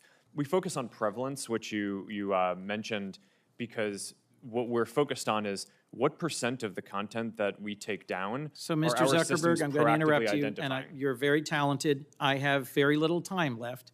I'm trying to get an answer to a question. Not as a percentage of the total, because remember, it's a huge number, so the percentage is small. But do you report the actual amount of content and the amount of views self-harm content received? No, I believe we focus on prevalence. Correct. You don't. Ms. Yacarina, yes or no? You report it or you don't? Senator, as a reminder, we have less than 1% of our users that are between the ages of 13 and 17. Do you report the absolute number of how many images and how often viewed? Posts and accounts that we've taken down in 2023. Yes. We've taken over almost 1 million posts down that in regards to mental health and self-harm. Mr. Chu, do you disclose the number of appearances of these types of content and how many are viewed before they're taken down? Senator, we disclose the number we take down based on each category of violation and how many of that were taken down proactively before it was reported. Mr. Spiegel? Yes, Senator, we do disclose. Mr. Citron? Yes, we do. So I've got 3 more questions I'd love to walk through if I had unlimited time. I will submit them for the record. The larger point is that platforms need to hand over more content about how the algorithms work, what the content does, and what the consequences are. Not at the aggregate, not at the population level, but the actual numbers of cases so we can understand the content. In closing, Mr. Chairman, I have a bipartisan bill, the Platform Accountability and Transparency Act, co-sponsored by Senators Cornyn, Klobuchar, Blumenthal on this committee and Senator Cassidy and others. It's in front of the Commerce Committee, not this committee. But it would set reasonable standards for disclosure and transparency to make sure that we're doing our jobs based on data. Yes, there's a lot of emotion in this field, understandably. But if we're going to legislate responsibly about the management of the content on your platforms, we need to have better data. Is there any one of you willing to say now that you support this bill? Mr. Chairman, let the record reflect a yawning silence from the leaders of the social media platforms. Thank you. Thanks, Senator Coons. We're on the first of 2 roll calls. And so please understand if some of the members leave and come back, it's no disrespect. They're doing their job. Senator Lee. Thank you, Mr. Chairman. Tragically, Survivors of sexual abuse are often repeatedly victimized and re-victimized over and over and over again by having non-consensual images of themselves on social media platforms. There's a NCMEC study that pointed out there was one instance of CSAM that reappeared more than 490,000 times after it had been reported. So we need tools in order to deal with this. We need, frankly, laws in order to mandate standards so that this doesn't happen, so that we have a systematic way of getting rid of this stuff, because there is literally no plausible justification, no way of defending this. One tool, one that I think would be particularly effective, is a bill that I'll be introducing later today, and I invite all my committee members to join me. It's called the PROTECT Act. The PROTECT Act would, in pertinent part, require websites to verify age and verify that they've received consent of any and all individuals appearing on their site in pornographic images. And it would also require platforms to have meaningful processes for an individual seeking to have images of him or herself removed in a timely manner. Ms. Iacarino, based on your understanding of existing law, what might it take for a person to have those images removed, say from X? Senator Lee, thank you. It sounds like what you're going to introduce into law in terms of ecosystem-wide and user consent sounds exactly like part of the philosophy of why we're supporting the SHIELD Act, and no one should have to endure non-consensual images being shared online. Yeah, and without that, without laws in place, and it's fantastic anytime a company, as you've described with yours, wants to take those steps, it's very helpful. It can take a lot longer than it should, and sometimes it does, to the point where somebody had images shared 490,000 times after it was reported to the authorities, and that's deeply concerning. But yes, the PROTECT Act would work in tandem with. It's a good complement to the SHIELD Act. Mr. Zuckerberg, let's turn to you next. As you know, I feel strongly about privacy and believe that one of the best protections for an individual's privacy online involves end-to-end encryption. We also know that a great deal of grooming and sharing of CSAM happens to occur on end-to-end encrypted systems. Tell me, does Meta allow juvenile accounts on its platforms to use encrypted messaging services within those apps? Sorry, Senator, what do you mean juvenile? Underage, people under 18. Under 18. We allow people under the age of 18 to use WhatsApp, and we do allow that to be encrypted, yes. Do you have a bottom-level age at which they're not allowed to use it? I don't think we allow people under the age of 13. Yeah. What about you, Mr. Citron? On Discord, do you allow kids to have accounts to access encrypted messaging? Discord is not allowed to be used by children under the age of 13, and we do not use end-to-end encryption for text messages. We believe that it's very important to be able to respond to well-formed law enforcement requests, and we're also working on proactively building technology. We're working with a nonprofit called Thorn to build a grooming classifier so that our Teen Safety Assist feature can actually identify these conversations if they might be happening, so we can intervene and give those teens tools to get out of that situation, or potentially even report those conversations and those people to law enforcement. And encryption, as much as it can prove useful elsewhere, it can be harmful, especially if you're on a site where you know children are being groomed and exploited. If you allow children onto an end-to-end encryption enabled app, that can prove problematic. Now, let's go back to you for a moment, Mr. Zuckerberg. Instagram recently announced that it's going to restrict all teenagers from access to eating disorder material, suicidal ideation themed material, self-harm content, and that's fantastic. That's great. What's odd, what I'm trying to understand is why it is that Instagram is only restricting, it's restricting access to sexually explicit content, but only for teens ages 13 to 15. Why not restrict it for 16 and 17-year-olds as well? Senator, my understanding is that we don't allow sexually explicit content on the service for people of any age. How is that going? You know, our prevalence metrics suggest that I think it's 99% or so of the content that we remove we're able to identify automatically using AI systems. So I think that our efforts in this, while they're not perfect, I think are industry leading. The other thing that you asked about was self-harm content, which is what we recently restricted. And we made that shift. I think the state of the science is shifting a bit.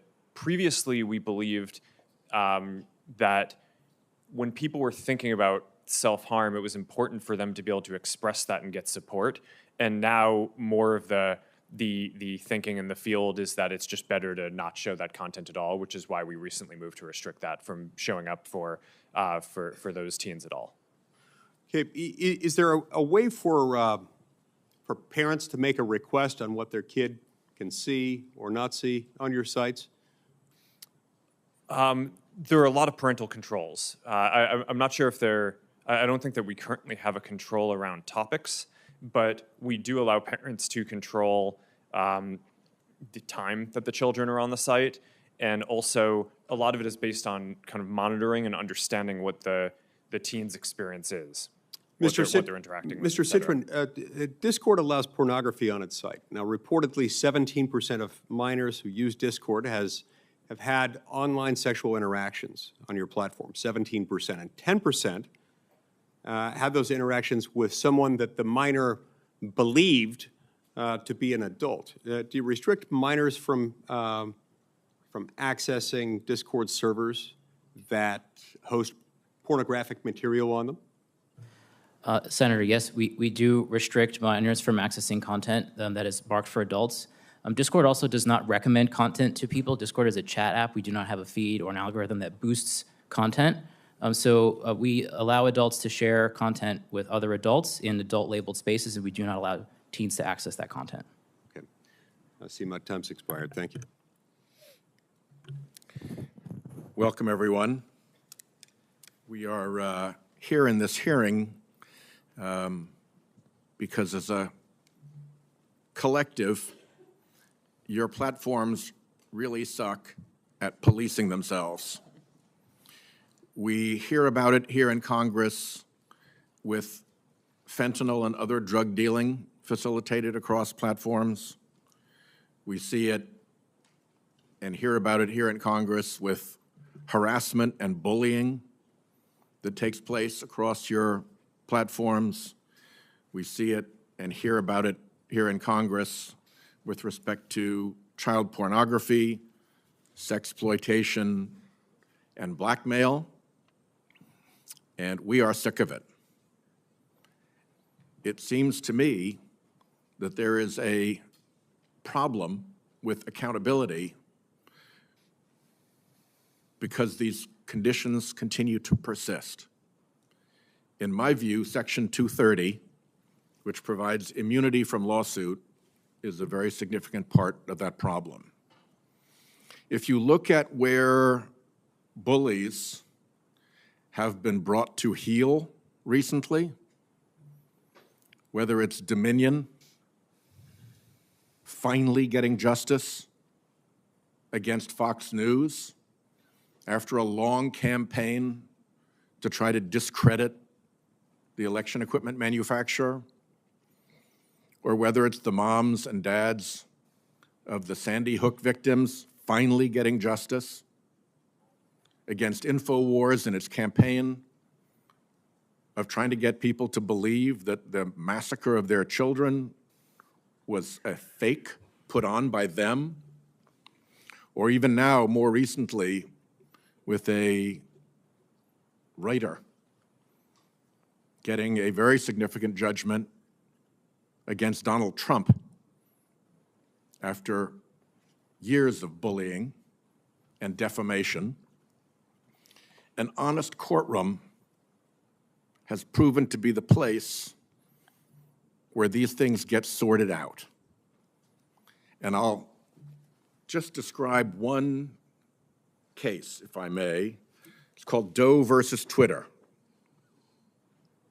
The plaintiff in that case was blackmailed in 2017 for sexually explicit photos and videos of himself, then aged 13 to 14. A compilation video of multiple CSAM videos surfaced on Twitter in 2019. A concerned citizen reported that video on December 25th, 2019, Christmas Day. Twitter took no action. The plaintiff, then a minor in high school in 2019, became aware of this video from his classmates in January of 2020.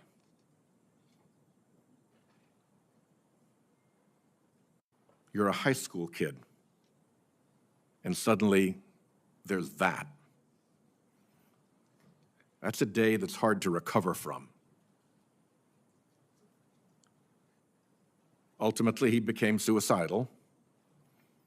He and his parents contacted law enforcement and Twitter to have these videos removed on January 21st and again on January 22nd of 2020, and Twitter ultimately took down the video on January 30th, 2020, once federal law enforcement got involved.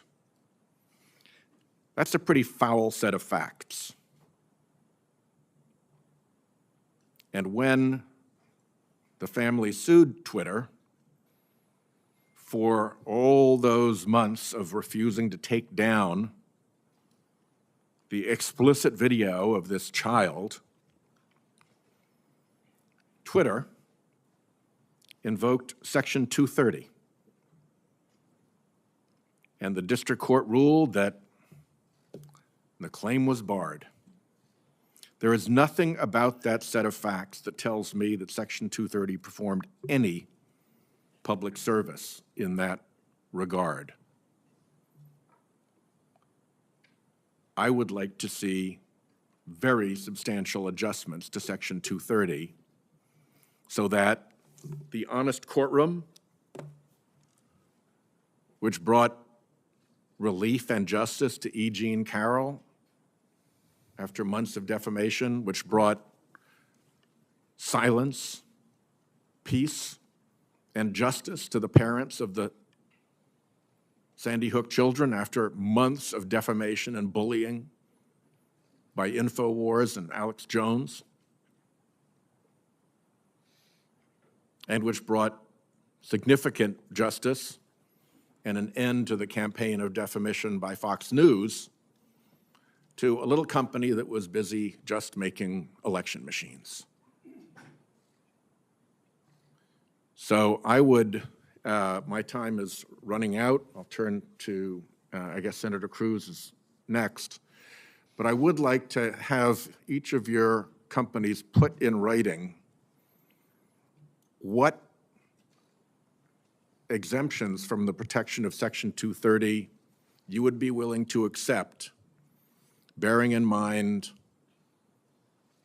the fact situation in Doe versus Twitter, bearing in mind the enormous harm that was done to that young person and that family by the non-responsiveness of this enormous platform over months and months and months and months.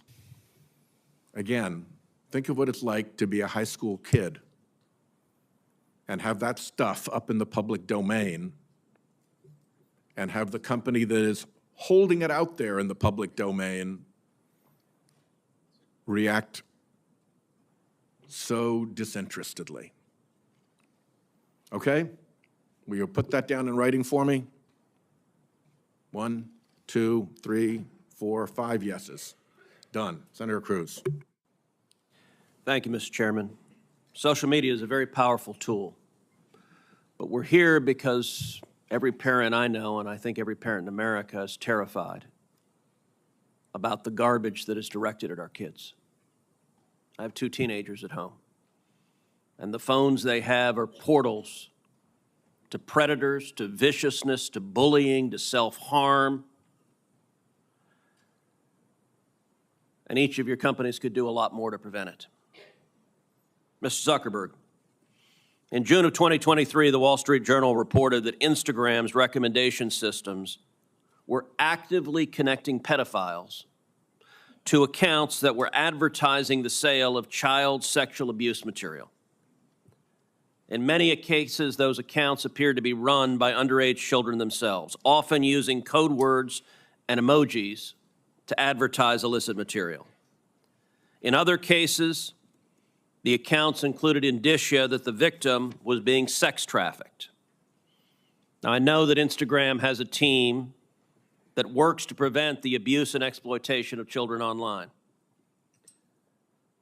But what was particularly concerning about the Wall Street Journal expose was the degree to which Instagram's own algorithm was promoting the discoverability of victims for pedophiles seeking child abuse material. In other words, this material wasn't just living on the dark corners of Instagram. Instagram was helping pedophiles find it by promoting graphic hashtags, including hashtag pedwhore and hashtag preteen sex, to potential buyers.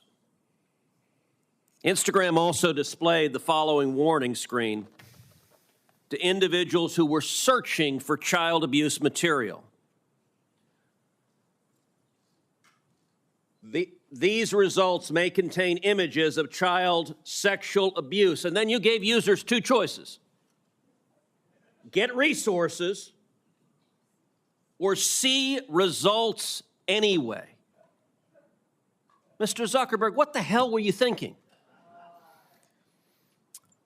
All right, Senator. The basic science behind that is that when people are searching for something that is problematic, it's often helpful to, rather than just blocking it, to help direct them towards something that that could be helpful for getting them to get help. In what, I understand get resources. In what sane universe is there a link for see results anyway? Well, because we might be wrong. We try to trigger this warning, or we tried to, when we think that there's any chance that the results Okay, you might be harmful. wrong. Let me ask you, how many times was this warning screen displayed? I don't know, but you don't know. Why don't you know? I don't know the answer to that off the top of my head. But well, you know what, Mr. Zuckerberg? It's interesting you say you don't know it off the top of your head, because I asked it in June of 2023 in an oversight letter, and your company refused to answer. Will you commit right now to, within 5 days, answering this question for this committee? We'll follow up on that. Is that a yes? Not a will follow up. I know how lawyers write statements saying we're not going to answer. Will you tell us how many times this warning screen was displayed, yes or no? Senator, I'll personally look into it. I'm not sure if we have. Okay, so you're refusing to answer that. Let me ask you this. How many times did an Instagram user who got this warning that you're seeing images of child sexual abuse, how many times did that user click on see results anyway? I want to see that. Senator, I'm not sure if we stored that, but I'll personally look into this and we'll follow up after. And what follow-up did Instagram do when you have a potential pedophile clicking on, I'd like to see child porn? What did you do next when that happened? Senator, I think that an important piece of context here is that any context that we think is child sexual Mr. Zuckerberg, abuse, that's called a question. What did you do next when someone clicked, you may be getting child sexual abuse images, and they click see results anyway? What was your next step? You said you might be wrong. Did anyone examine, was it in fact child sexual abuse material? Did anyone report that user? Did anyone go and try to protect that child? What did you do next? Senator, we take down anything that we think is sexual abuse material on the service, and we do. Did anyone report verify whether it was in fact child sexual abuse material?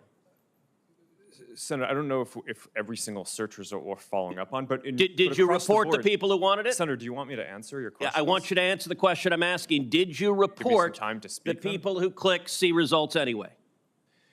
That's probably one of the factors that we use in reporting. And in general, I mean, we've reported more people and done more reports like this to NCMEC, the National Center of Missing and Exploited Children, than any other company in the industry. We proactively go out of our way across our services to do this and have made, I think it's more than 26 million reports, which is more than the whole rest of the industry combined. So, Mr. I think that Zuckerberg, an Mr. allegation Zuckerberg, that we your that we don't take company this and every seriously- social media company needs to do much more to protect children. All right, Mr. Chu, in the next couple of minutes I have, I want to turn to you. You're familiar with China's 2017 National Intelligence Law, which states, quote, all organizations and citizens shall support, assist, and cooperate with national intelligence efforts in accordance with the law and shall protect national intelligence work secrets they are aware of. Yes, I'm familiar with this. TikTok is owned by ByteDance. Is ByteDance subject to the law? For the Chinese businesses that ByteDance owns, yes, it will be subject to this, but TikTok is not available in mainland China. And Senator, as we talked about in your office, we built Project Texas to put this out of reach. So ByteDance is subject to the law. Now, under this law, which says shall protect national intelligence work secrets they are aware of, it compels people subject to the law to lie, to protect those secrets. Is that correct? I cannot comment on that. What I said again is that we have moved because you it have out to of reach protect those this. secrets? No, Senator, TikTok is not available in mainland China. We have moved the data into an American cloud TikTok infrastructure. is controlled by ByteDance, which is subject to this law. Now, you said earlier, and I wrote this down, we have not been asked for any data by the Chinese government, and we have never provided it. I'm going to tell you, and I told this when you and I met last week in my office, I do not believe you. And I'll tell you, the American people don't either. If you look at what is on TikTok in China, you are promoting to kids science and math videos, educational videos, and you limit the amount of time kids can be on TikTok. In the United States, you are promoting to kids self-harm videos and anti-Israel propaganda. Why is there such a dramatic difference? Senator, that is just not accurate. There's not a difference between what kids see in China and what kids see here? Senator, TikTok is not available in China. It's a separate experience there. What I'm saying is... But you have a company that is essentially the same, except it promotes beneficial materials instead of harmful materials. That is not true. We have a lot of science and math content here on TikTok. There's so much of it. I created a STEM feed for 100 billion views. Let me point to this, Mr. Chu. There was a report recently that compared hashtags on Instagram to hashtags on TikTok, and what trended, and the differences were striking. So, for something like hashtag Taylor Swift or hashtag Trump, researchers found roughly 2 Instagram posts for every one on TikTok. That's not a dramatic difference. That difference jumps to 8 to 1 for the hashtag Uyghur. And it jumps to 30 to 1 for the hashtag Tibet. And it jumps to 57 to 1 to the hashtag Tiananmen Square. And it jumps to 174 to 1 for the hashtag Hong Kong protest. Why is it that on Instagram, people can put up a hashtag Hong Kong protest 174 times compared to TikTok? What censorship is TikTok doing at the request of the Chinese government? None. Senator, that analysis is flawed. The analysis is flawed. It's been debunked by other external sources like the Cato Institute. Fundamentally, a few things happen here. Not all videos carry hashtags. That's the first thing. The second thing is that you cannot selectively choose a few words within a certain time Why the period. difference between Taylor Swift and Tiananmen Square? What happened in Tiananmen Square? Senator, there was a massive protest during that time. But what I'm trying to say is our users can freely come and post this Why content. would there be no difference on Taylor Swift, or a minimal difference, and a massive difference on Tiananmen Square or Hong Kong? Senator, could you wrap up, please? Senator, our algorithm does not suppress any content simply based on To this. answer It that doesn't. question, why Yeah. is there a difference? Like I said, I think this analysis is flawed. You're selectively choosing some words over some periods. We haven't been around as There long is as an other apps. obvious difference. 174 to 1 for Hong Kong compared to Taylor Swift is dramatic. Senator Blumenauer. Thanks, Mr. Chairman. Mr. Zuckerberg, Blumenthal, I'm sorry. thank you. I know both of them. That was good enough. Mr. Zuckerberg, you know who Antigone Davis is, correct? Yes. She's one of your top leaders. In September of 2021, she was global head of safety, correct? Yes. And you know that she came before a subcommittee of the Commerce Committee that I chaired at the time, Subcommittee on Consumer Protection, correct? Yes. And she was testifying on behalf of Facebook, right? Meta, but yes. It was then Facebook, but Meta now. And she told us, and I'm quoting, Facebook is committed to building better products for young people and to doing everything we can to protect their privacy, safety, and well-being on our platforms. And she also said, kids' safety is an area where, quote, we are investing heavily, end quote. We now know that statement was untrue. We know it from an internal email that we have received. It's an email written by Nick Clegg. You know who he is, correct? Yes. He was Meta's president of global affairs. And he wrote a memo to you, which you received, correct? It was written to you. So I can't see the email, but sure, I'll assume that you got that correct. And he summarized Facebook's problems. He said, quote, we are not on track to succeed for our core well-being topics: problematic use, bullying and harassment, connections, and SSI, meaning suicidal self-injury. He said also in another memo, quote, we need to do more and we are being held back by a lack of investment. This memo has the date of August 28th, just weeks before that testimony from Antigone Davis, correct? Sorry, Senator, I'm not sure what the date of the testimony was. Well, those are the dates on the emails. Nick Clegg was asking you, pleading with you for resources to back up the narrative, to fulfill the commitments.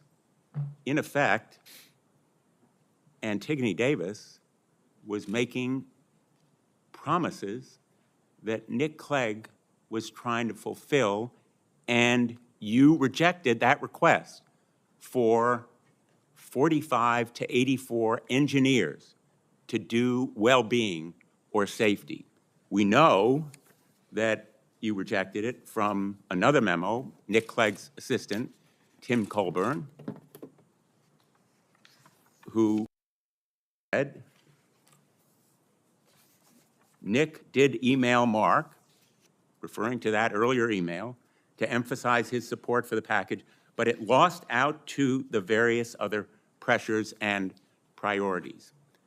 We've done a calculation that those potentially 84 engineers would have cost Meta about $50 million in a quarter when it earned $9.2 billion. And yet it failed to make that commitment in real terms, and you rejected that request because of other pressures and priorities. That is an example from your own internal document of failing to act, and it is the reason why we can no longer trust Meta and, frankly, any of the other social media. to, in effect, grade their own homework. The public, and particularly the parents in this room, know that we can no longer rely on social media to provide the kind of safeguards that children and parents deserve. And that is the reason why passing the Kids Online Safety Act is so critically important. Mr. Zuckerberg, do you believe that you have a constitutional right to lie to Congress? Senator, no, but I mean, Well, let me just you just put up a clarify bunch of for things. you. I mean, I'd like the opportunity let me to just respond clarify to for what you. In a lawsuit brought by hundreds of parents, some in this very room, alleging that you made false and misleading statements concerning the safety of your platform for children, you argued in not just one pleading, but twice, in December and then in January, that you have a constitutional right to lie to Congress. Do you disavow that filing in court?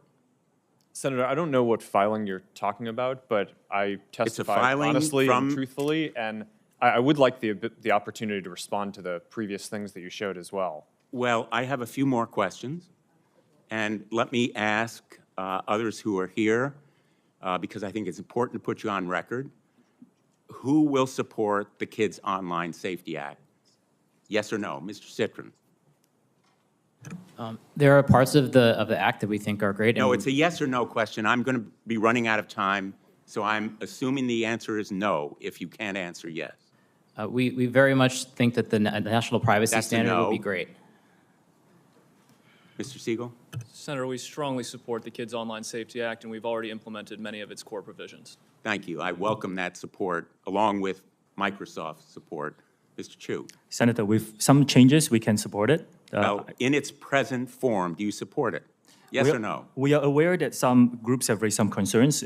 It's important to understand I'll how take those that as a concerns- no. Ms. Yacarino? Senator, we support COSA and will continue to make sure that it accelerates and make sure it continues to offer community for teens that are seeking that voice. Mr. Zuckerberg? Senator, we support the age-appropriate content standards, but would have some Yes suggestions or on no, how to Mr. implement it. Zuckerberg?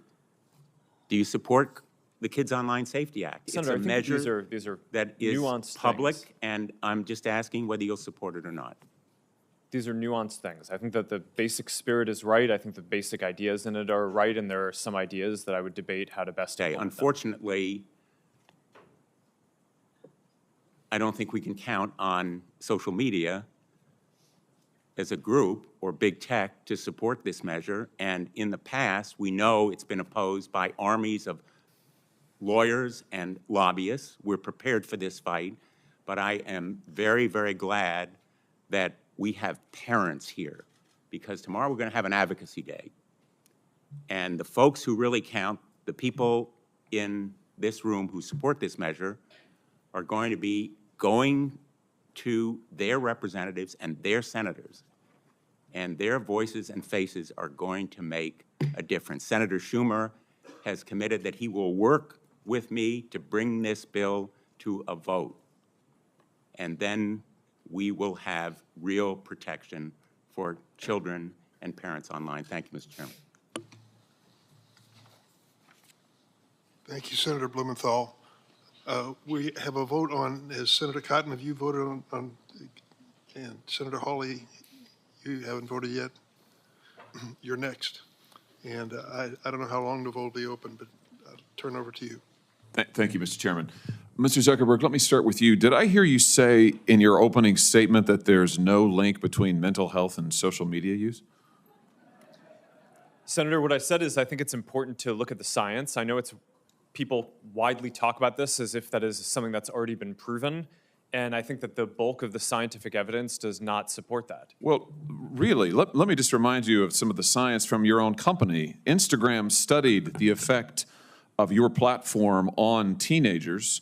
Let me just read you some quotes from the Wall Street Journal's report on this. Company researchers found that Instagram is harmful for a sizable percentage of teenagers, most notably teenage girls.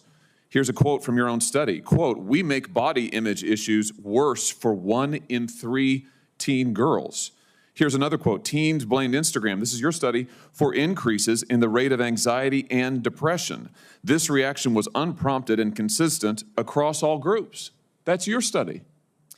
Senator, we try to understand the feedback and how people feel about the services. We can improve Wait a them. minute, I your think own those studies your are- own study says that you make life worse for 1 in 3 teenage girls. You increase Senator, that's not anxiety what it and says. depression. That's what it says, and you're here testifying to us in public that there's no link. You've been doing this for years. For years, you've been coming in public and testifying under oath that there's absolutely no link. Your product is wonderful. The science is nascent, full speed ahead, while internally, you know full well your product is a disaster for teenagers. Senator, and yet that's you not keep true. right on doing what you're doing. Right? That's not true. That's not true. Let me show you some other facts I know that you're you can familiar cherry- with. you can cherry-pick data Wait a points if minute. you want, but That's I not a mean, question. that's That's not not a what the question. internal- Those are facts, Mr. Zuckerberg. That's not a question. Those aren't facts. Here, let me show you some more facts. Here's some information from a whistleblower who came before the Senate, testified under oath in public. He worked for you. It's a senior executive. Here's what he showed he found when he studied your products. So, for example, this is girls between the ages of 13 and 15 years old. 37% of them reported that they had been exposed to nudity on the platform unwanted in the last 7 days. 24% said that they had experienced unwanted sexual advances they'd been propositioned in the last 7 days. 17% said they had encountered self-harm content pushed at them in the last 7 days. Now, I know you're familiar with these stats because he sent you an email where he lined it all out. I mean, we've got a copy of it right here. My question is, who did you fire for this? Who got fired because of that? Senator, we study all of this because it's important and we want to improve our services. Well, you just told And me I a think second that ago the- you studied it, that there was no linkage. Who did you Senator, fire? Yeah, I said you mischaracterized. the data. 37% of teenage girls between 13 and 15 were exposed to unwanted nudity in a week on Instagram. You knew about it. Who did you fire? Senator, this is why we're building all Who these did you different fire? tools. Senator, I don't think that's. Who did you fire? I'm not going to answer that. Because you didn't fire anybody, right? You didn't take any significant I don't think action. it's appropriate to talk about like It's not individual HR appropriate. decisions. Do you know who's sitting behind you? You've got families from across the nation whose children are either severely harmed or gone, and you don't think it's appropriate to talk about steps that you took? The fact that you didn't fire a single person? Let me ask you this. Let me ask you this. Have you compensated any of the victims? Sorry? Have you compensated any of the victims? These girls, have you compensated them? I don't believe so. Why not? Don't you think they deserve some compensation for what your platform has done? Help with counseling services, help with dealing with the issues that your services caused? Our job is to make sure that we build tools to help keep people safe. Are you across going our to platform. compensate them? Senator, our job and what we take seriously is making sure that we build industry-leading tools to find harmful make content, money. take it off the services, To make money. and to build tools that empower parents. So you that didn't help take any working- action, you didn't That's take not any true, action, Senator. you didn't fire anybody, you haven't That's not true. compensated a That's single not- victim. that's Let not me what I ask you said. this, let me ask you this. There's families of victims here today. Have you apologized to the victims? Would you like to do so now? Well- They're here, you're on national television. Would you like now to apologize to the victims who have been harmed by your product? Show them the pictures. Would you like to apologize for what you've done to these good people? I'm sorry for everything that you have all gone through. It's terrible. No one should have to go through the things that your families have suffered.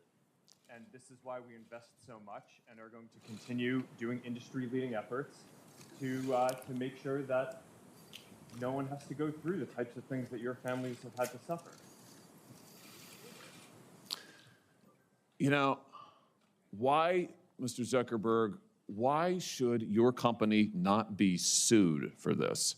Why is it that you can claim, you hide behind a liability shield, you can't be held accountable? Shouldn't you be held accountable personally?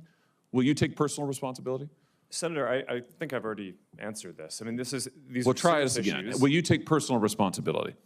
Senator, I view my job and the job of our company as building the best tools that we can to keep our community safe. Well, you're failing at and that. to- Well, Senator, we're doing an industry-leading effort. We build AI tools that... Nonsense. Your product is killing people. Will you personally commit to compensating the victims? You're a billionaire. Will you commit to compensating the victims? Will you set up a compensation fund Senator, with your money? I think these are With your money. complicated- Senator, these are complicated Yes, no, that's not a complicated question, though. That's Senator, a yes or no. this is- Will you set up a victims' compensation fund with your money, the money you made on these families sitting behind you? Yes or no?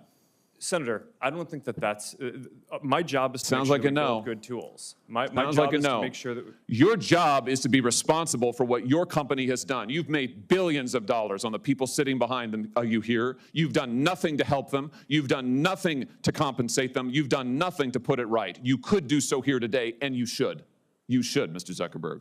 Before my time expires, Mr. Chu, let me just ask you, your platform, why should your platform not be banned in the United States of America?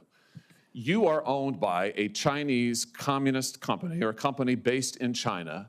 The editor-in-chief of your parent company is a Communist Party secretary.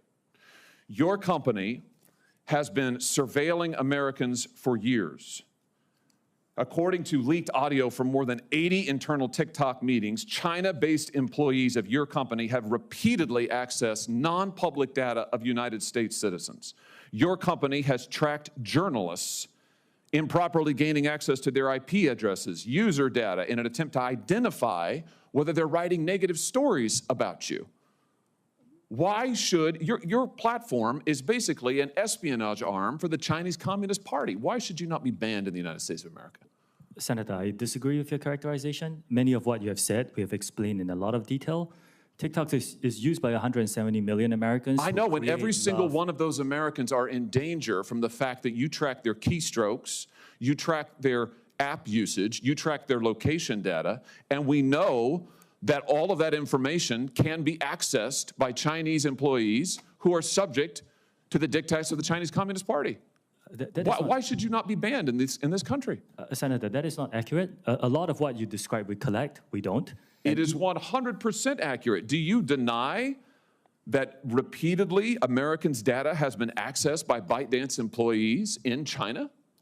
We built a project that cost us billions of dollars to stop that, and we have made a lot of progress. And it hasn't been stopped. According to the Wall Street Journal report from just yesterday, even now, ByteDance workers, without going through official channels, have access to the private information of American citizens. I'm quoting from the article, private information of American citizens, including their birth date, their IP address, and more. That's now. Senator, as we know, the media doesn't always get it right. What we have. But the Chinese Communist Party does? I'm not saying that. What I'm saying is that we've spent billions of dollars to build this project. It's rigorous, it's robust, it's unprecedented, and I'm proud of the work that the 2,000 employees are doing to protect the data. But it's not protected. That's the problem, Mr. Chu. It's not protected at all. It's subject to Communist Chinese Party inspection and review. Your app, unlike anybody else sitting here, and heaven knows I've got problems with everybody here, but your app, unlike any of those, is subject to the control and inspection of a foreign hostile government that has actively trying to track the information of whereabouts of every American that they get their hands on. Your app ought to be banned in the United States of America for the security of this country. Thank you, Mr. Chairman. Senator Hirono. Thank you, Mr. Chairman. As we've heard, children face all sorts of dangers when they use social media, from mental health harms to sexual exploitation, even trafficking. Sex trafficking is a serious problem in my home state of Hawaii, especially for Native Hawaiian victims. That social media platforms are being used to facilitate this trafficking, as well as the creation and distribution of C-scam is deeply concerning, but it's happening. For example, several years ago, a military police officer stationed in Hawaii was sentenced to 15 years in prison for producing C-scam as part of his online exploitation of a minor female. He began communicating with this 12-year-old girl through Instagram. He then used Snapchat to send her sexually explicit photos and to solicit such photos from her. He later used these photos to blackmail her. And just last month, the FBI arrested a neo-Nazi cult leader in Hawaii who lured victims to his Discord server.